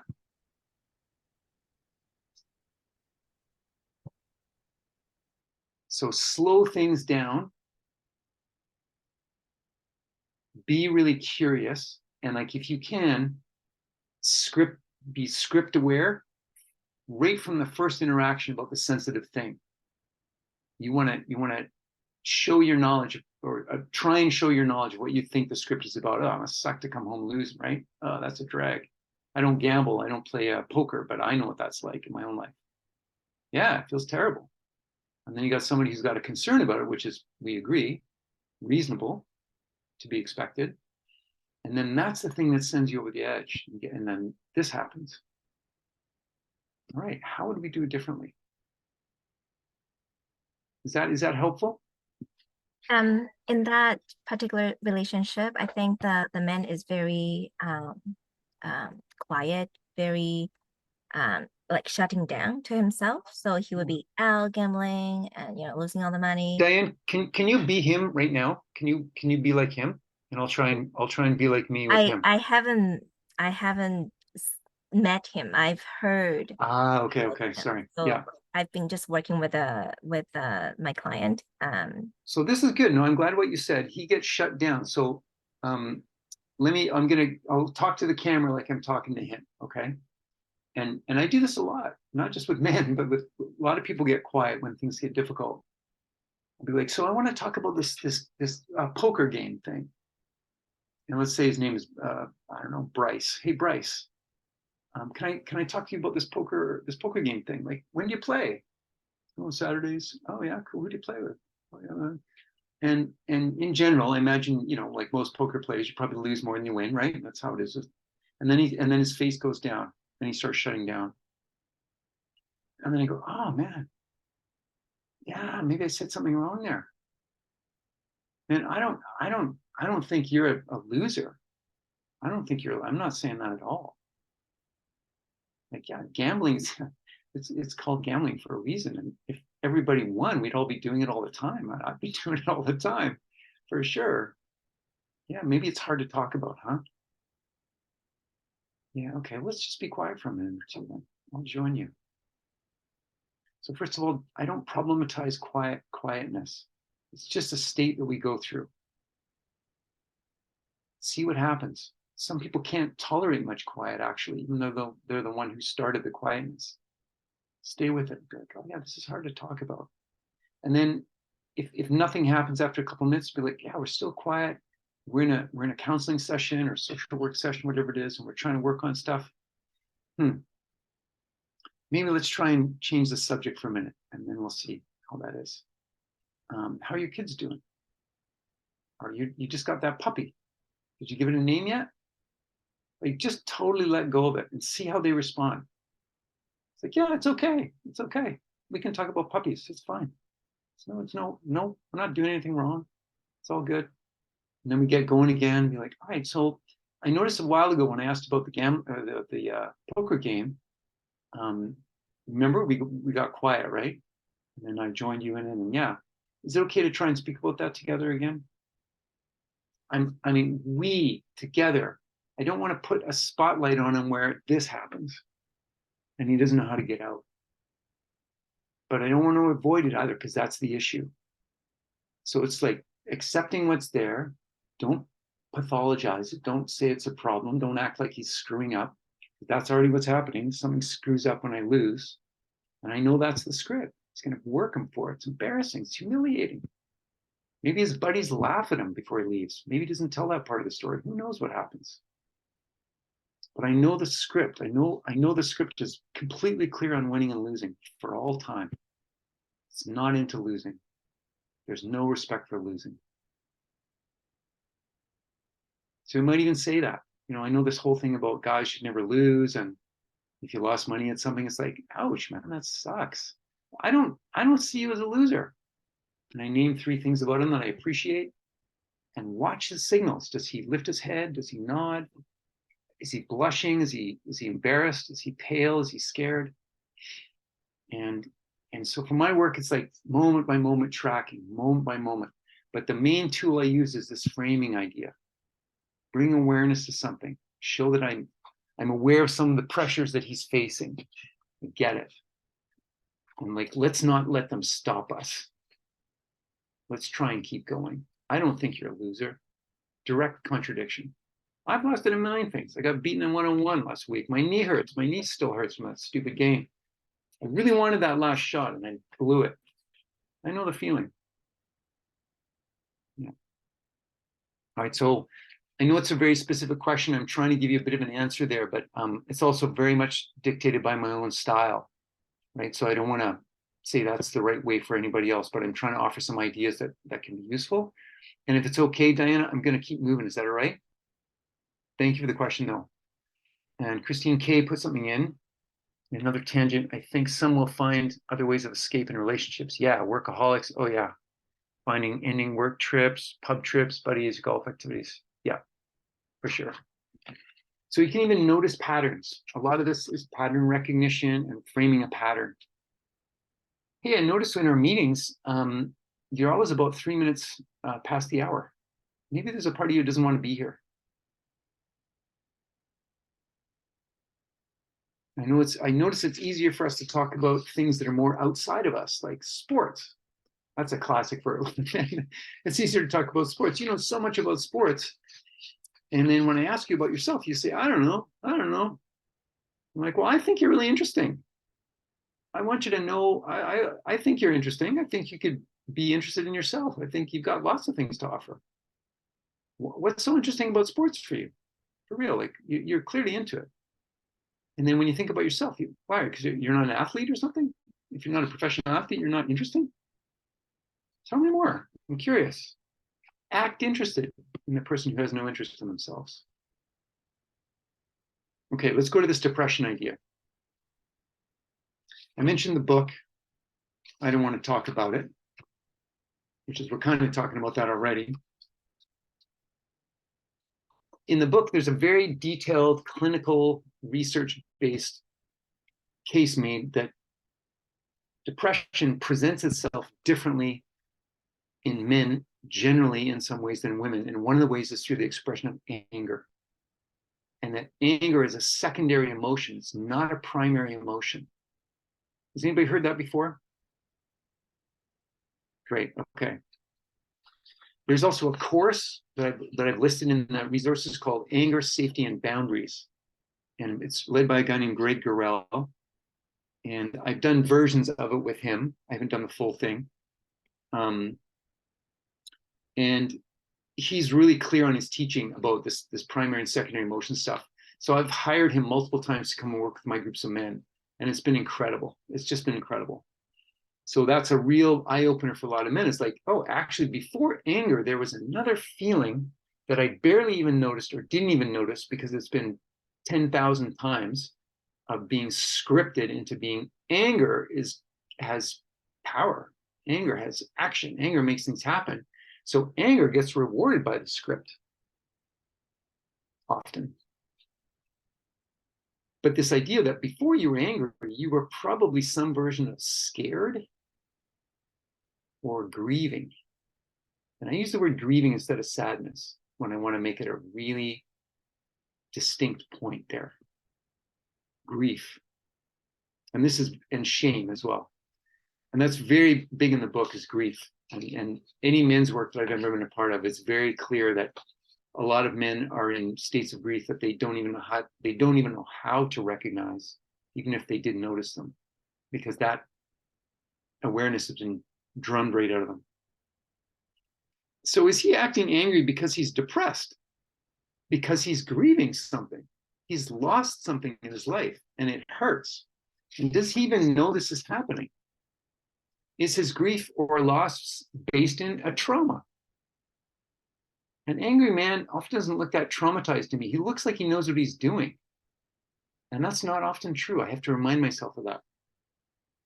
If a young boy child was acting the same way as the angry man, how might we feel about a 6-year-old and approach the 6-year-old?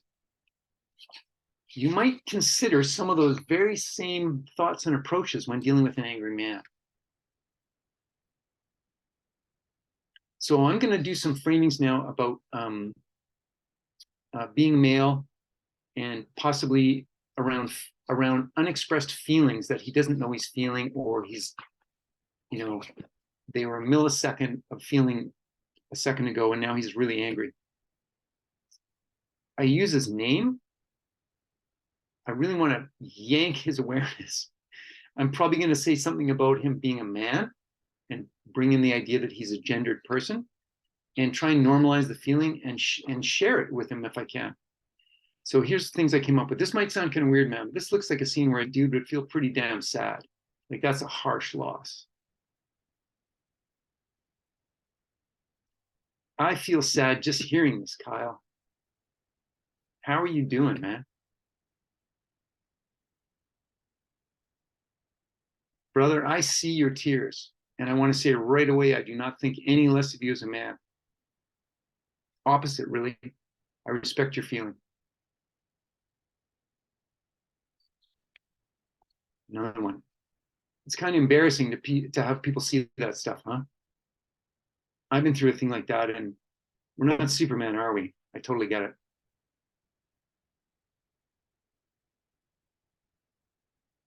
I can see you got a lot of feeling. Yeah, man. Honor that feeling. Your feeling makes sense. It's part of you. We all have some of it. Keep going, man. I'm right here with you.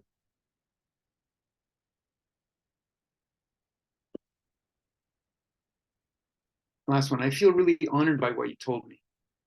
That's a huge thing you went through. I'll listen to you if you want to talk about it again or more. And as I'm saying these things I wrote like last week, I could cry right now myself. I just want to say that. I'm noticing it.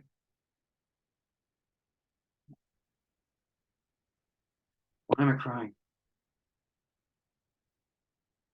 I think this section of the framings that I've done touches me the most right now, because I realize how locked up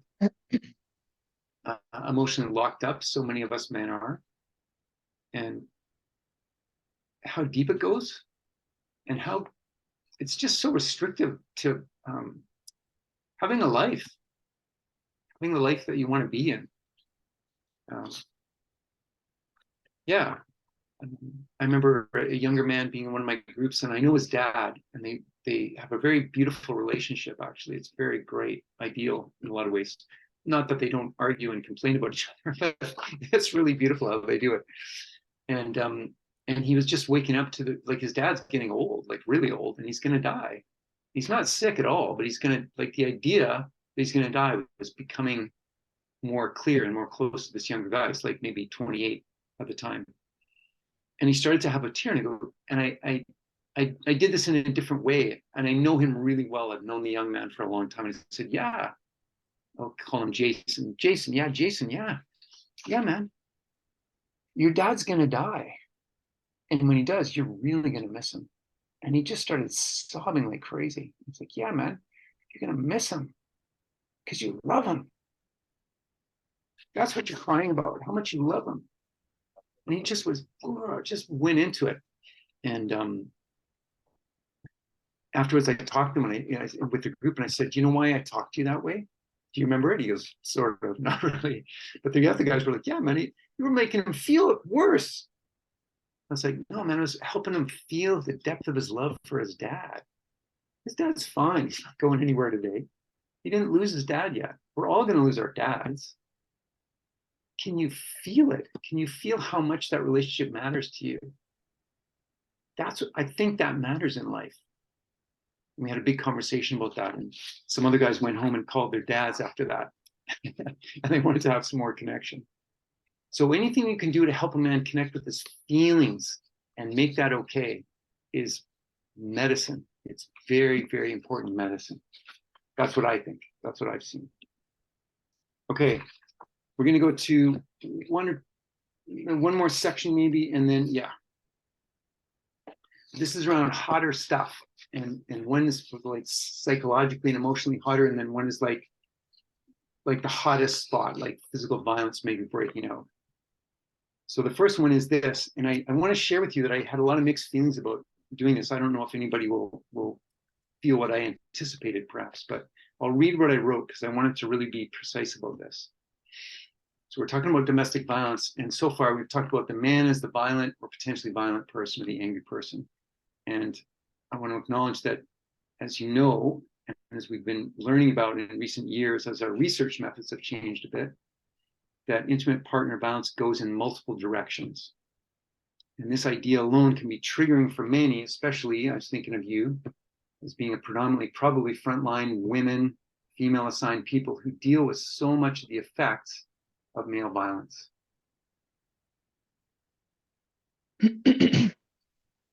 So I do want to do a short piece on where a man might be a victim, as well as maybe a perpetrator, and just take a breath and allow people to resource or shut their mic, go off if they don't want to listen to it, and give choice. But I do want to acknowledge some of the stories that I carry from Boys and Men, which are about this part of the scene.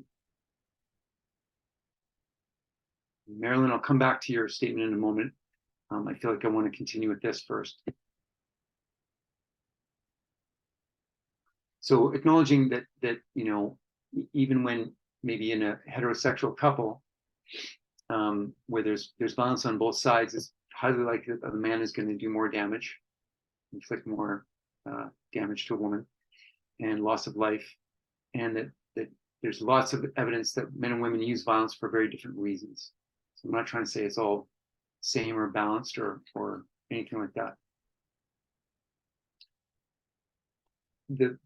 As we've been talking about, the script expectation on a man is to win, to show strength, etc. And that can, in a dialogue and a dynamic with a woman, that can go anywhere from responding with full physical force to, as we mentioned earlier, completely ignoring their own hurt, because women aren't supposed to be powerful enough, according to script stuff, to even injure a man or to hurt his feelings. So either way, where I come from is like, what I want to do is help unfold and process feelings and learn about experiences.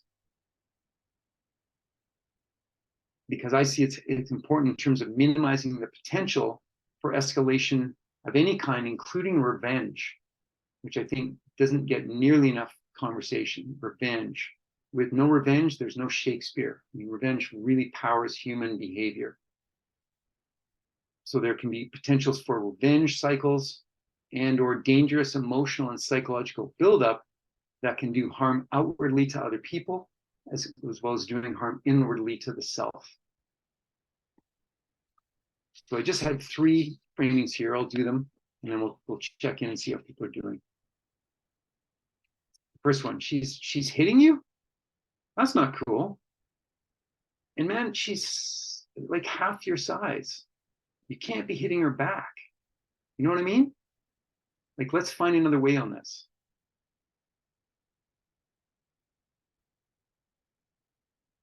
Second one, what, your girlfriend's hitting you? I know she's smaller than you, and you know, men aren't supposed to get hit by women, like, but man, it's still not okay that she's doing that.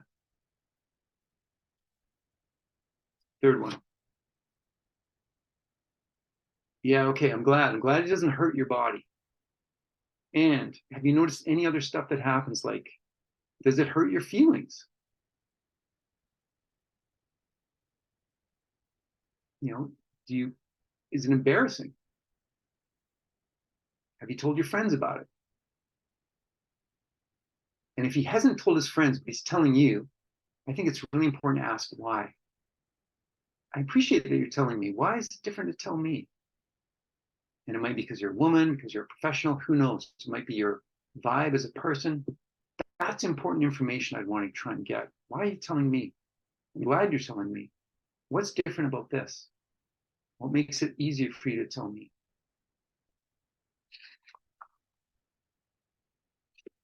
Okay. Any questions, any reflections on that piece? You know, it's different from where we were before. I want to acknowledging that. I'm wondering, because right now I see the physical aspect of intimate partner violence, and I think that this can also reflect the emotional piece. And so one of the things that I'll sometimes see is you're speaking to like the psychological damage that can happen, but sometimes I'll see intimate partner violence where, you know, the woman is maybe being emotional towards the man, or the man's being emotionally abusive back towards the women. And I'm wondering how you would address that in a script with a man. Like, so for example, for me, if I'm doing an assessment and I have a man who's identifying in his reality is that he's experiencing domestic violence, and we do our assessment, and what I'm actually seeing is equal violence from equal partners, but he's not able to hear that or internalize it or address it at all. What kind of scripts would you do with people around that? Great question. In order to like open up dialogue so that they can begin to address what's happening in the home. Okay, thank you.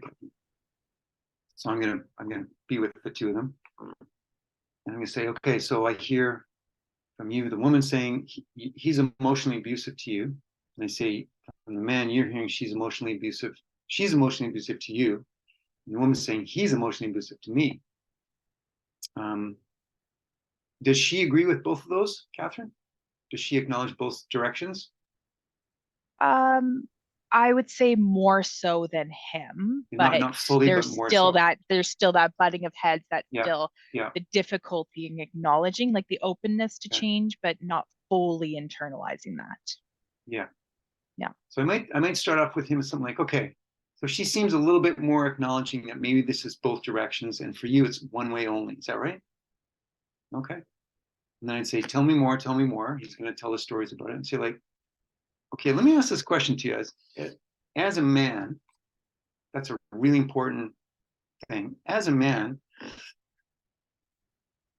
what would it mean for you if there was any truth to what she's saying? If there was any truth that sometimes how you are with her, she experiences that. You don't have to agree with it, but she experiences that as like, she's saying it's abusive or it's really rough or whatever the terminology is. As a man, what would that mean for you if any of that was true? Like, how do guys get treated if their female partner says, oh, you're emotionally abusing me? What do you see happen in the world? So we're going over to him, but I'm going to start with the bigger picture, the world. And then I'm going to come back. I'm going to gradually come back to him and saying, well, she is saying that about you. You know, like you two are here working on your relationship, and that's great. So you're clearly like, you're not quitting in the moment. You're like, let's see if we can work this out. So part of working things out is we got to go into things. So let's go into this. Can you think of anything that you could do or say that could possibly land for her as that label? Anything, even like being not wanting to talk, even like closing a door loudly. Offer a couple of options, a menu of options, and I'm watching his face and his body language the whole time. I'm not hypnotized by the words, the storytelling. It's really important, but it's part and parcel of everything, but it's not everything. Mm-hmm. So that's an approach that strikes me in the moment. I'm not going to shy away from it, but like, let's enter slowly. And yeah, the label is maybe what's sticking on him, is what I'm imagining. You're emotionally abusive. You're an abuser.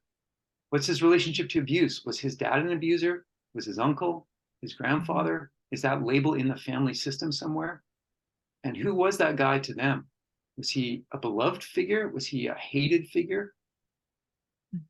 Did he have a coach that was abusive? Does he know of a friend? You know, like map out that terrain and let him. I think a lot of this goes way beyond men and all this. It's just like we get too quick to like try and crack someone into a different identity. It's like, oh, you're being accused of this and you deny it? Well, what's it like to just accept the accusations? Like, it's not going to happen. I'm not going to do that for somebody. I need so many conditions to be met to start to open up to the possibility that maybe I am doing something, even if I don't intend it that way, that somebody else finds like brutal, harmful. Mm-hmm. And it's someone I care about who's saying it. Mm-hmm. Like the humiliation of that. I know it in myself. I had a partner for 7 years, a mixed race woman of color who's a diversity consultant. And at the first couple of years of our relationship, my God, everything was race and gender. We just could barely talk about those things. We triggered the living, you know what, out of each other and ourselves. And we're both in psychology, both studying conflict facilitation. We had tons of support. And still, I went into altered states of rage, not against her, like physically violent, but just like jumping up and down. I was so energized in my body with frustration. I almost didn't recognize myself. We had dinner last night. She was saying, she was apologizing. I was apologizing. We split up a year ago, and it's like we're on such good terms, but it goes so deep. Mm-hmm. So if anything, I could say slow. Yeah. Ask. Yeah. Keep thinking, what's the script say about this very moment? Mm-hmm. And then try and bring that in. It's not hard to figure out what the script would say. It's very blunt. It's a very blunt set of ideas. Mm-hmm. Yeah. And I think that's a challenge that comes in with child protection, because we do, at the end of the day, there is a concreteness to the need to protect children. And so I think that it's interesting to me, because I think there's a slowness that's needed in order to do the work, and an immediacy, to the need to protect. So and I appreciate that. And I mean, then adding complexities like mental health in there as well, not just depression, but personality disorders and other pieces, you know, when people aren't able to acknowledge or even understand or recognize that there's other mental health components to it. So thank you. I appreciate that. Thank you. And I'm just appreciating even further the complexity of the work that you all do. Like, thank you. Thank you. Thank God you feel called to do this work. I think, and I'll raise my hands to our family preservation counselors, especially like they Yes. do a lot of the work for us. We just do the assessment, say somebody needs help. Okay. They walk beside these people in this journey, and so for me, I raise my hands to our workers who in the neighborhood houses, as well as like family pres and all the other components who walk beside our families in a very deep and emotional way. So Okay. Yeah. I'm feeling time pressure now, so is it okay to move on, Catherine? Is that okay? It's not a judgment on your question. It's beautiful. I'm glad you asked. So let's do this last bit, and then we'll have a bit of time to do some practicing. Okay. So in my work, we call a real big escalation, we call it a hotspot. High energy, really tense atmosphere, sometimes like loud voices, emotional intensity, a feeling of chaos, or like, oh my God, things are falling apart, which can also come through silence, like a profound silence falls over everybody. That can be a hotspot too.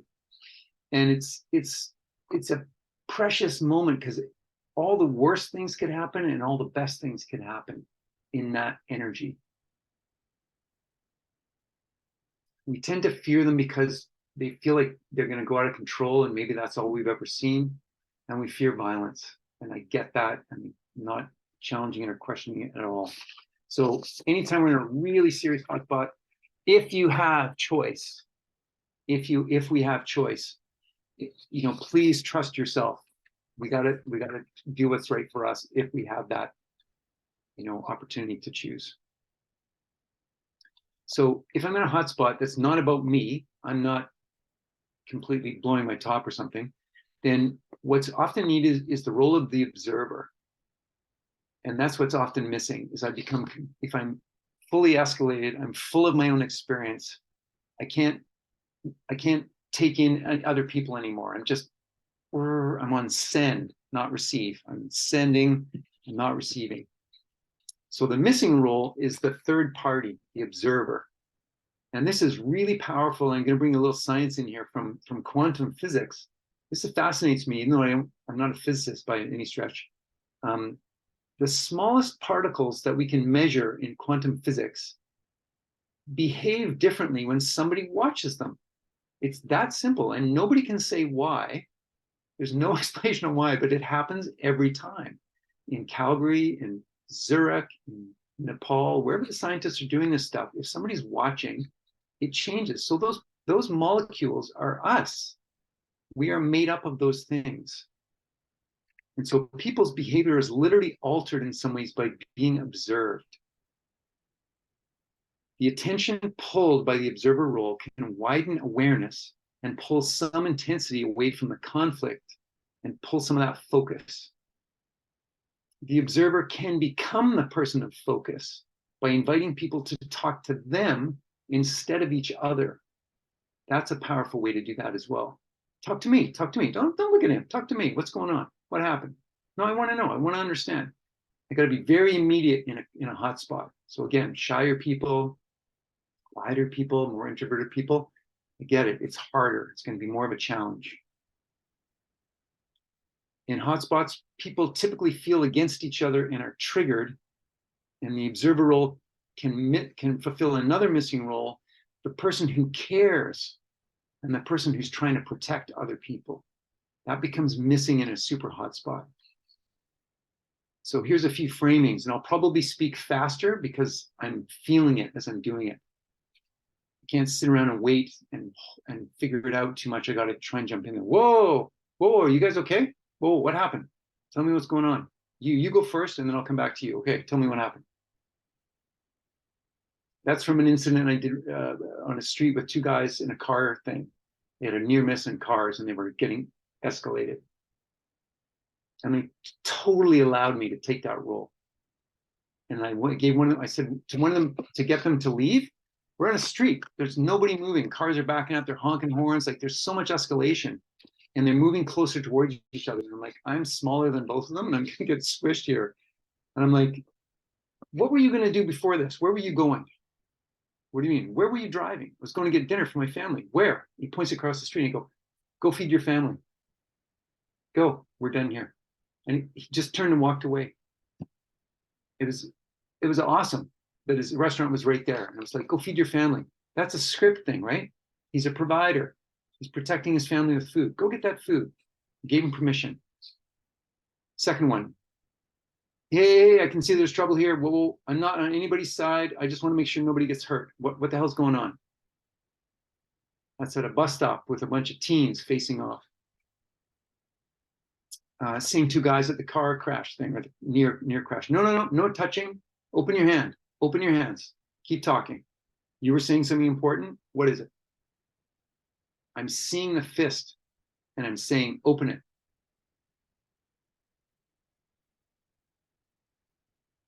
If I see something that's way over my head, I'm not going over there. There's a massive scene or something huge, you know. I'm thinking of something years and years ago in East Van at night. I was terrified. Huge guy and a woman. He's enraged. He sounds kind of drunk. I'm like, and I kind of froze. Some other guys went in there and grabbed him and threw him into the street and ripped his clothes. I'm not sure that was the greatest thing, but in the moment, at least, it moved him away from the woman. I asked a friend about it, a conflict person, and she said, oh yeah, you can try this. Stay away, stay at a safe distance, and call out, I see what's happening. I see. I hear you. I see. And if you want, you can say, I'm calling 911. He said, I don't have a phone. He said, just pretend. I'm like, oh, smart idea. Bringing the observer role in from across the street. You're not alone here. There's people who can see you. Visibility means accountability. Okay. Again, those are high risk scenes. So there's just a few ideas there. You're probably thinking, oh, that's totally a dumb idea in that direction. Maybe that thing. It's fine. Trust yourself. You know, we're not superheroes here. We're mortal people with bodies that bruise and ears that ring when yelling's going on. And it's not our job to solve all the violence in the world. And you know, when we feel called, we can use some of these ideas of framing and bringing awareness to the script and bringing ourselves in with our own experiences, relating, etc. And hotspots are like the most volatile thing. And maybe that's not anything you're going to do. It's okay. Other people hopefully will pick it up as well. You know, it's very much a thing by choice. So what I thought I'd want to do here is take a pause and maybe just take a breath. Maybe just let people move their bodies a little bit and let go of all this difficult topic that we're in. It's not easy. Yeah. Breathe. Maybe use that visual channel. Look at something that feels good to look at. Line your body in a way that feels nice. Oh. Oh. And then if Jesus, if you can set us up for breakout rooms, maybe we'd have like 3 or 4 people, maybe 3. And if there's an extra person, we'll have one group of 4 or whatever the autopilot thing does there. And what I'm going to invite you to do is to go in a breakout room and we got 15 minutes, let's say, and to just choose one common pattern of friction that you hear in your work. Not too much detail. You don't need a ton of detail to get started. Diane brought one in and Catherine brought one in. Just something that's kind of simple, like the parents are arguing about parenting style. That seems like a common one. And maybe put a little bit more than that. The mother has a complaint that the father's too permissive. Kids are roughhousing too much and the mom doesn't like it. I think that's probably somewhat common. Something like that, and just that's enough. And then I'm going to be a really pushy teacher for a moment and say, try not to talk about what you'd say. Just say it as though it's happening right now. And I stress that because then you get to feel a little bit about who you are and who you would be when you speak like that. And the trick is to include all your good thinking and your considerations, include that in your framing. The script, I don't want to criticize you, or, you know, I'm thinking about this particular family and they're so sensitive. So I might say, I know you're very sensitive about things and I don't want to criticize, and blah, blah, blah. So it's not a dialogue and a conversation like we're in a cafe about the situation. It's almost a weird ritual of framing where the 3 or 4 of you are sitting there and nobody's saying anything. Everybody's thinking, considering, and then somebody frames it. And that gives everybody an idea. Oh, that's cool. And then so when I frame, I'm going to be maybe a little bit of Catherine and a little bit of Marlena, a little bit of Christine comes through me in my framing. And that's how we're going to inform and educate each other a little bit. So try an example or two and just practice. Go around a few times. And it's not about being perfect, getting the perfect wording. Thanks, Brianne. Thanks for being here. For how long do you want the groups? Let's say 12 minutes. We'll go 12 minutes from now. And just give a go. I'll come in and visit you a little bit and just see how it's going and just try. We're just mucking around with stuff. This is things you've done in the past already, but today we're really thinking about it a lot. So let's see how it changes us at all. Does that seem clear enough, instruction-wise? Okay.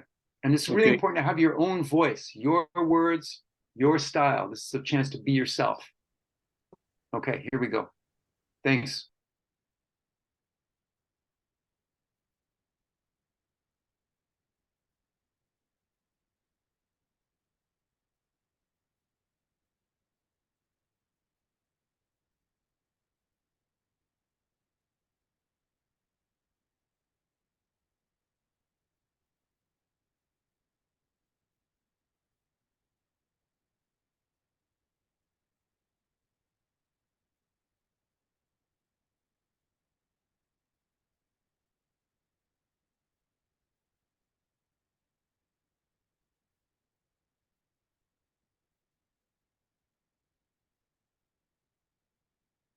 Okay. Jesus, I'll just hang out here for a minute. I'll let people get sort of self-organized and then I'll go visit them.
I don't think. No, the doctor, there he is. There is. Yep. Yeah. There is Mace. Yeah. I just had a meeting. With you? With the rest of the earth. It's so hard, you know.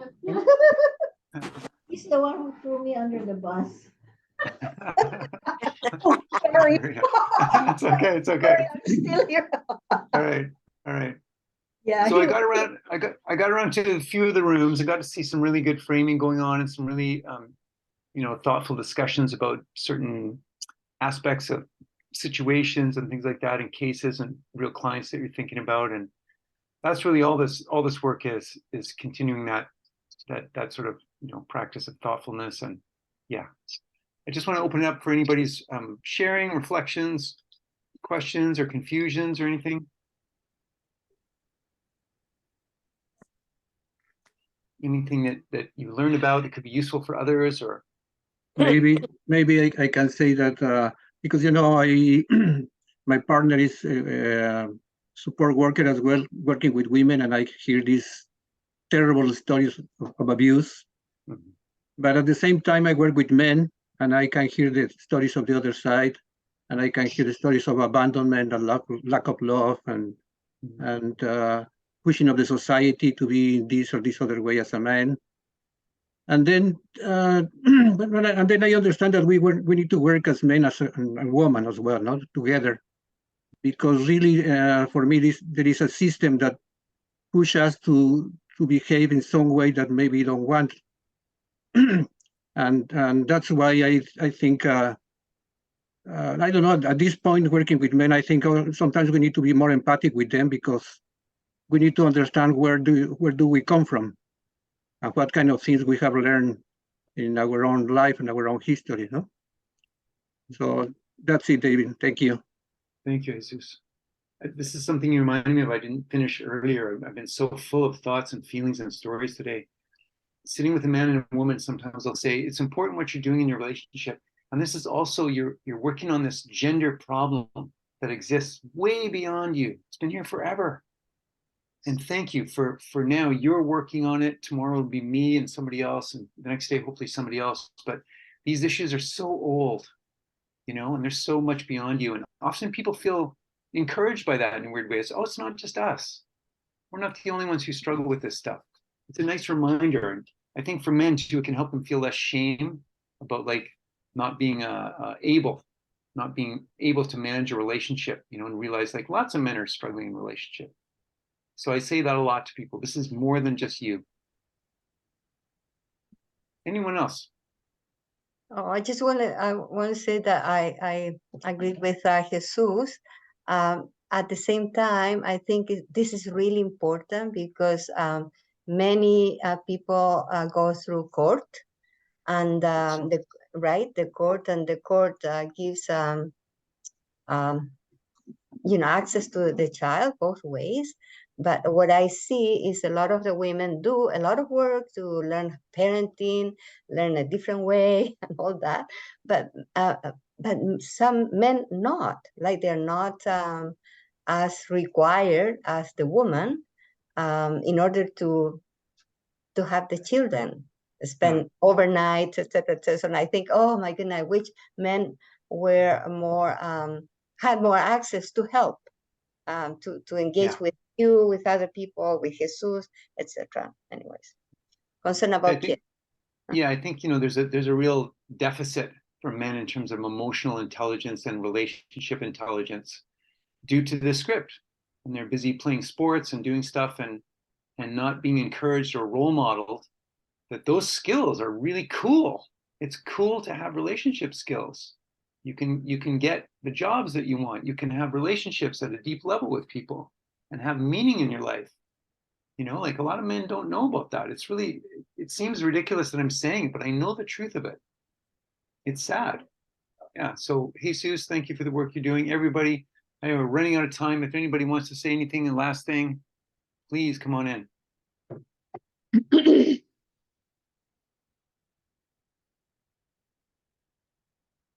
Yes, I think to have emotional intelligence is, as you mentioned, is just a career in itself.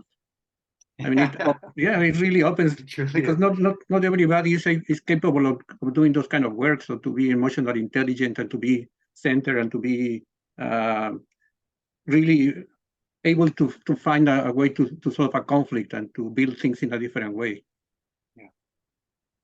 Yeah, I heard an expression by somebody lately. He said, "I judge the character of somebody by the way that they talk about their former partners." And I thought, wow, that's a great idea. Hi, David. This is Terry from Rock Hollow. Hi. Yeah, that's one thing that we need to be mindful of, is that a lot of the times, especially for those of us who has been working in our field for quite a while, that we might not be on the ground enough to understand the shift in the culture, especially the modern male sensibility as well. For me, I was one of the first crop of fathers who has been myself. I was a stay-at-home father.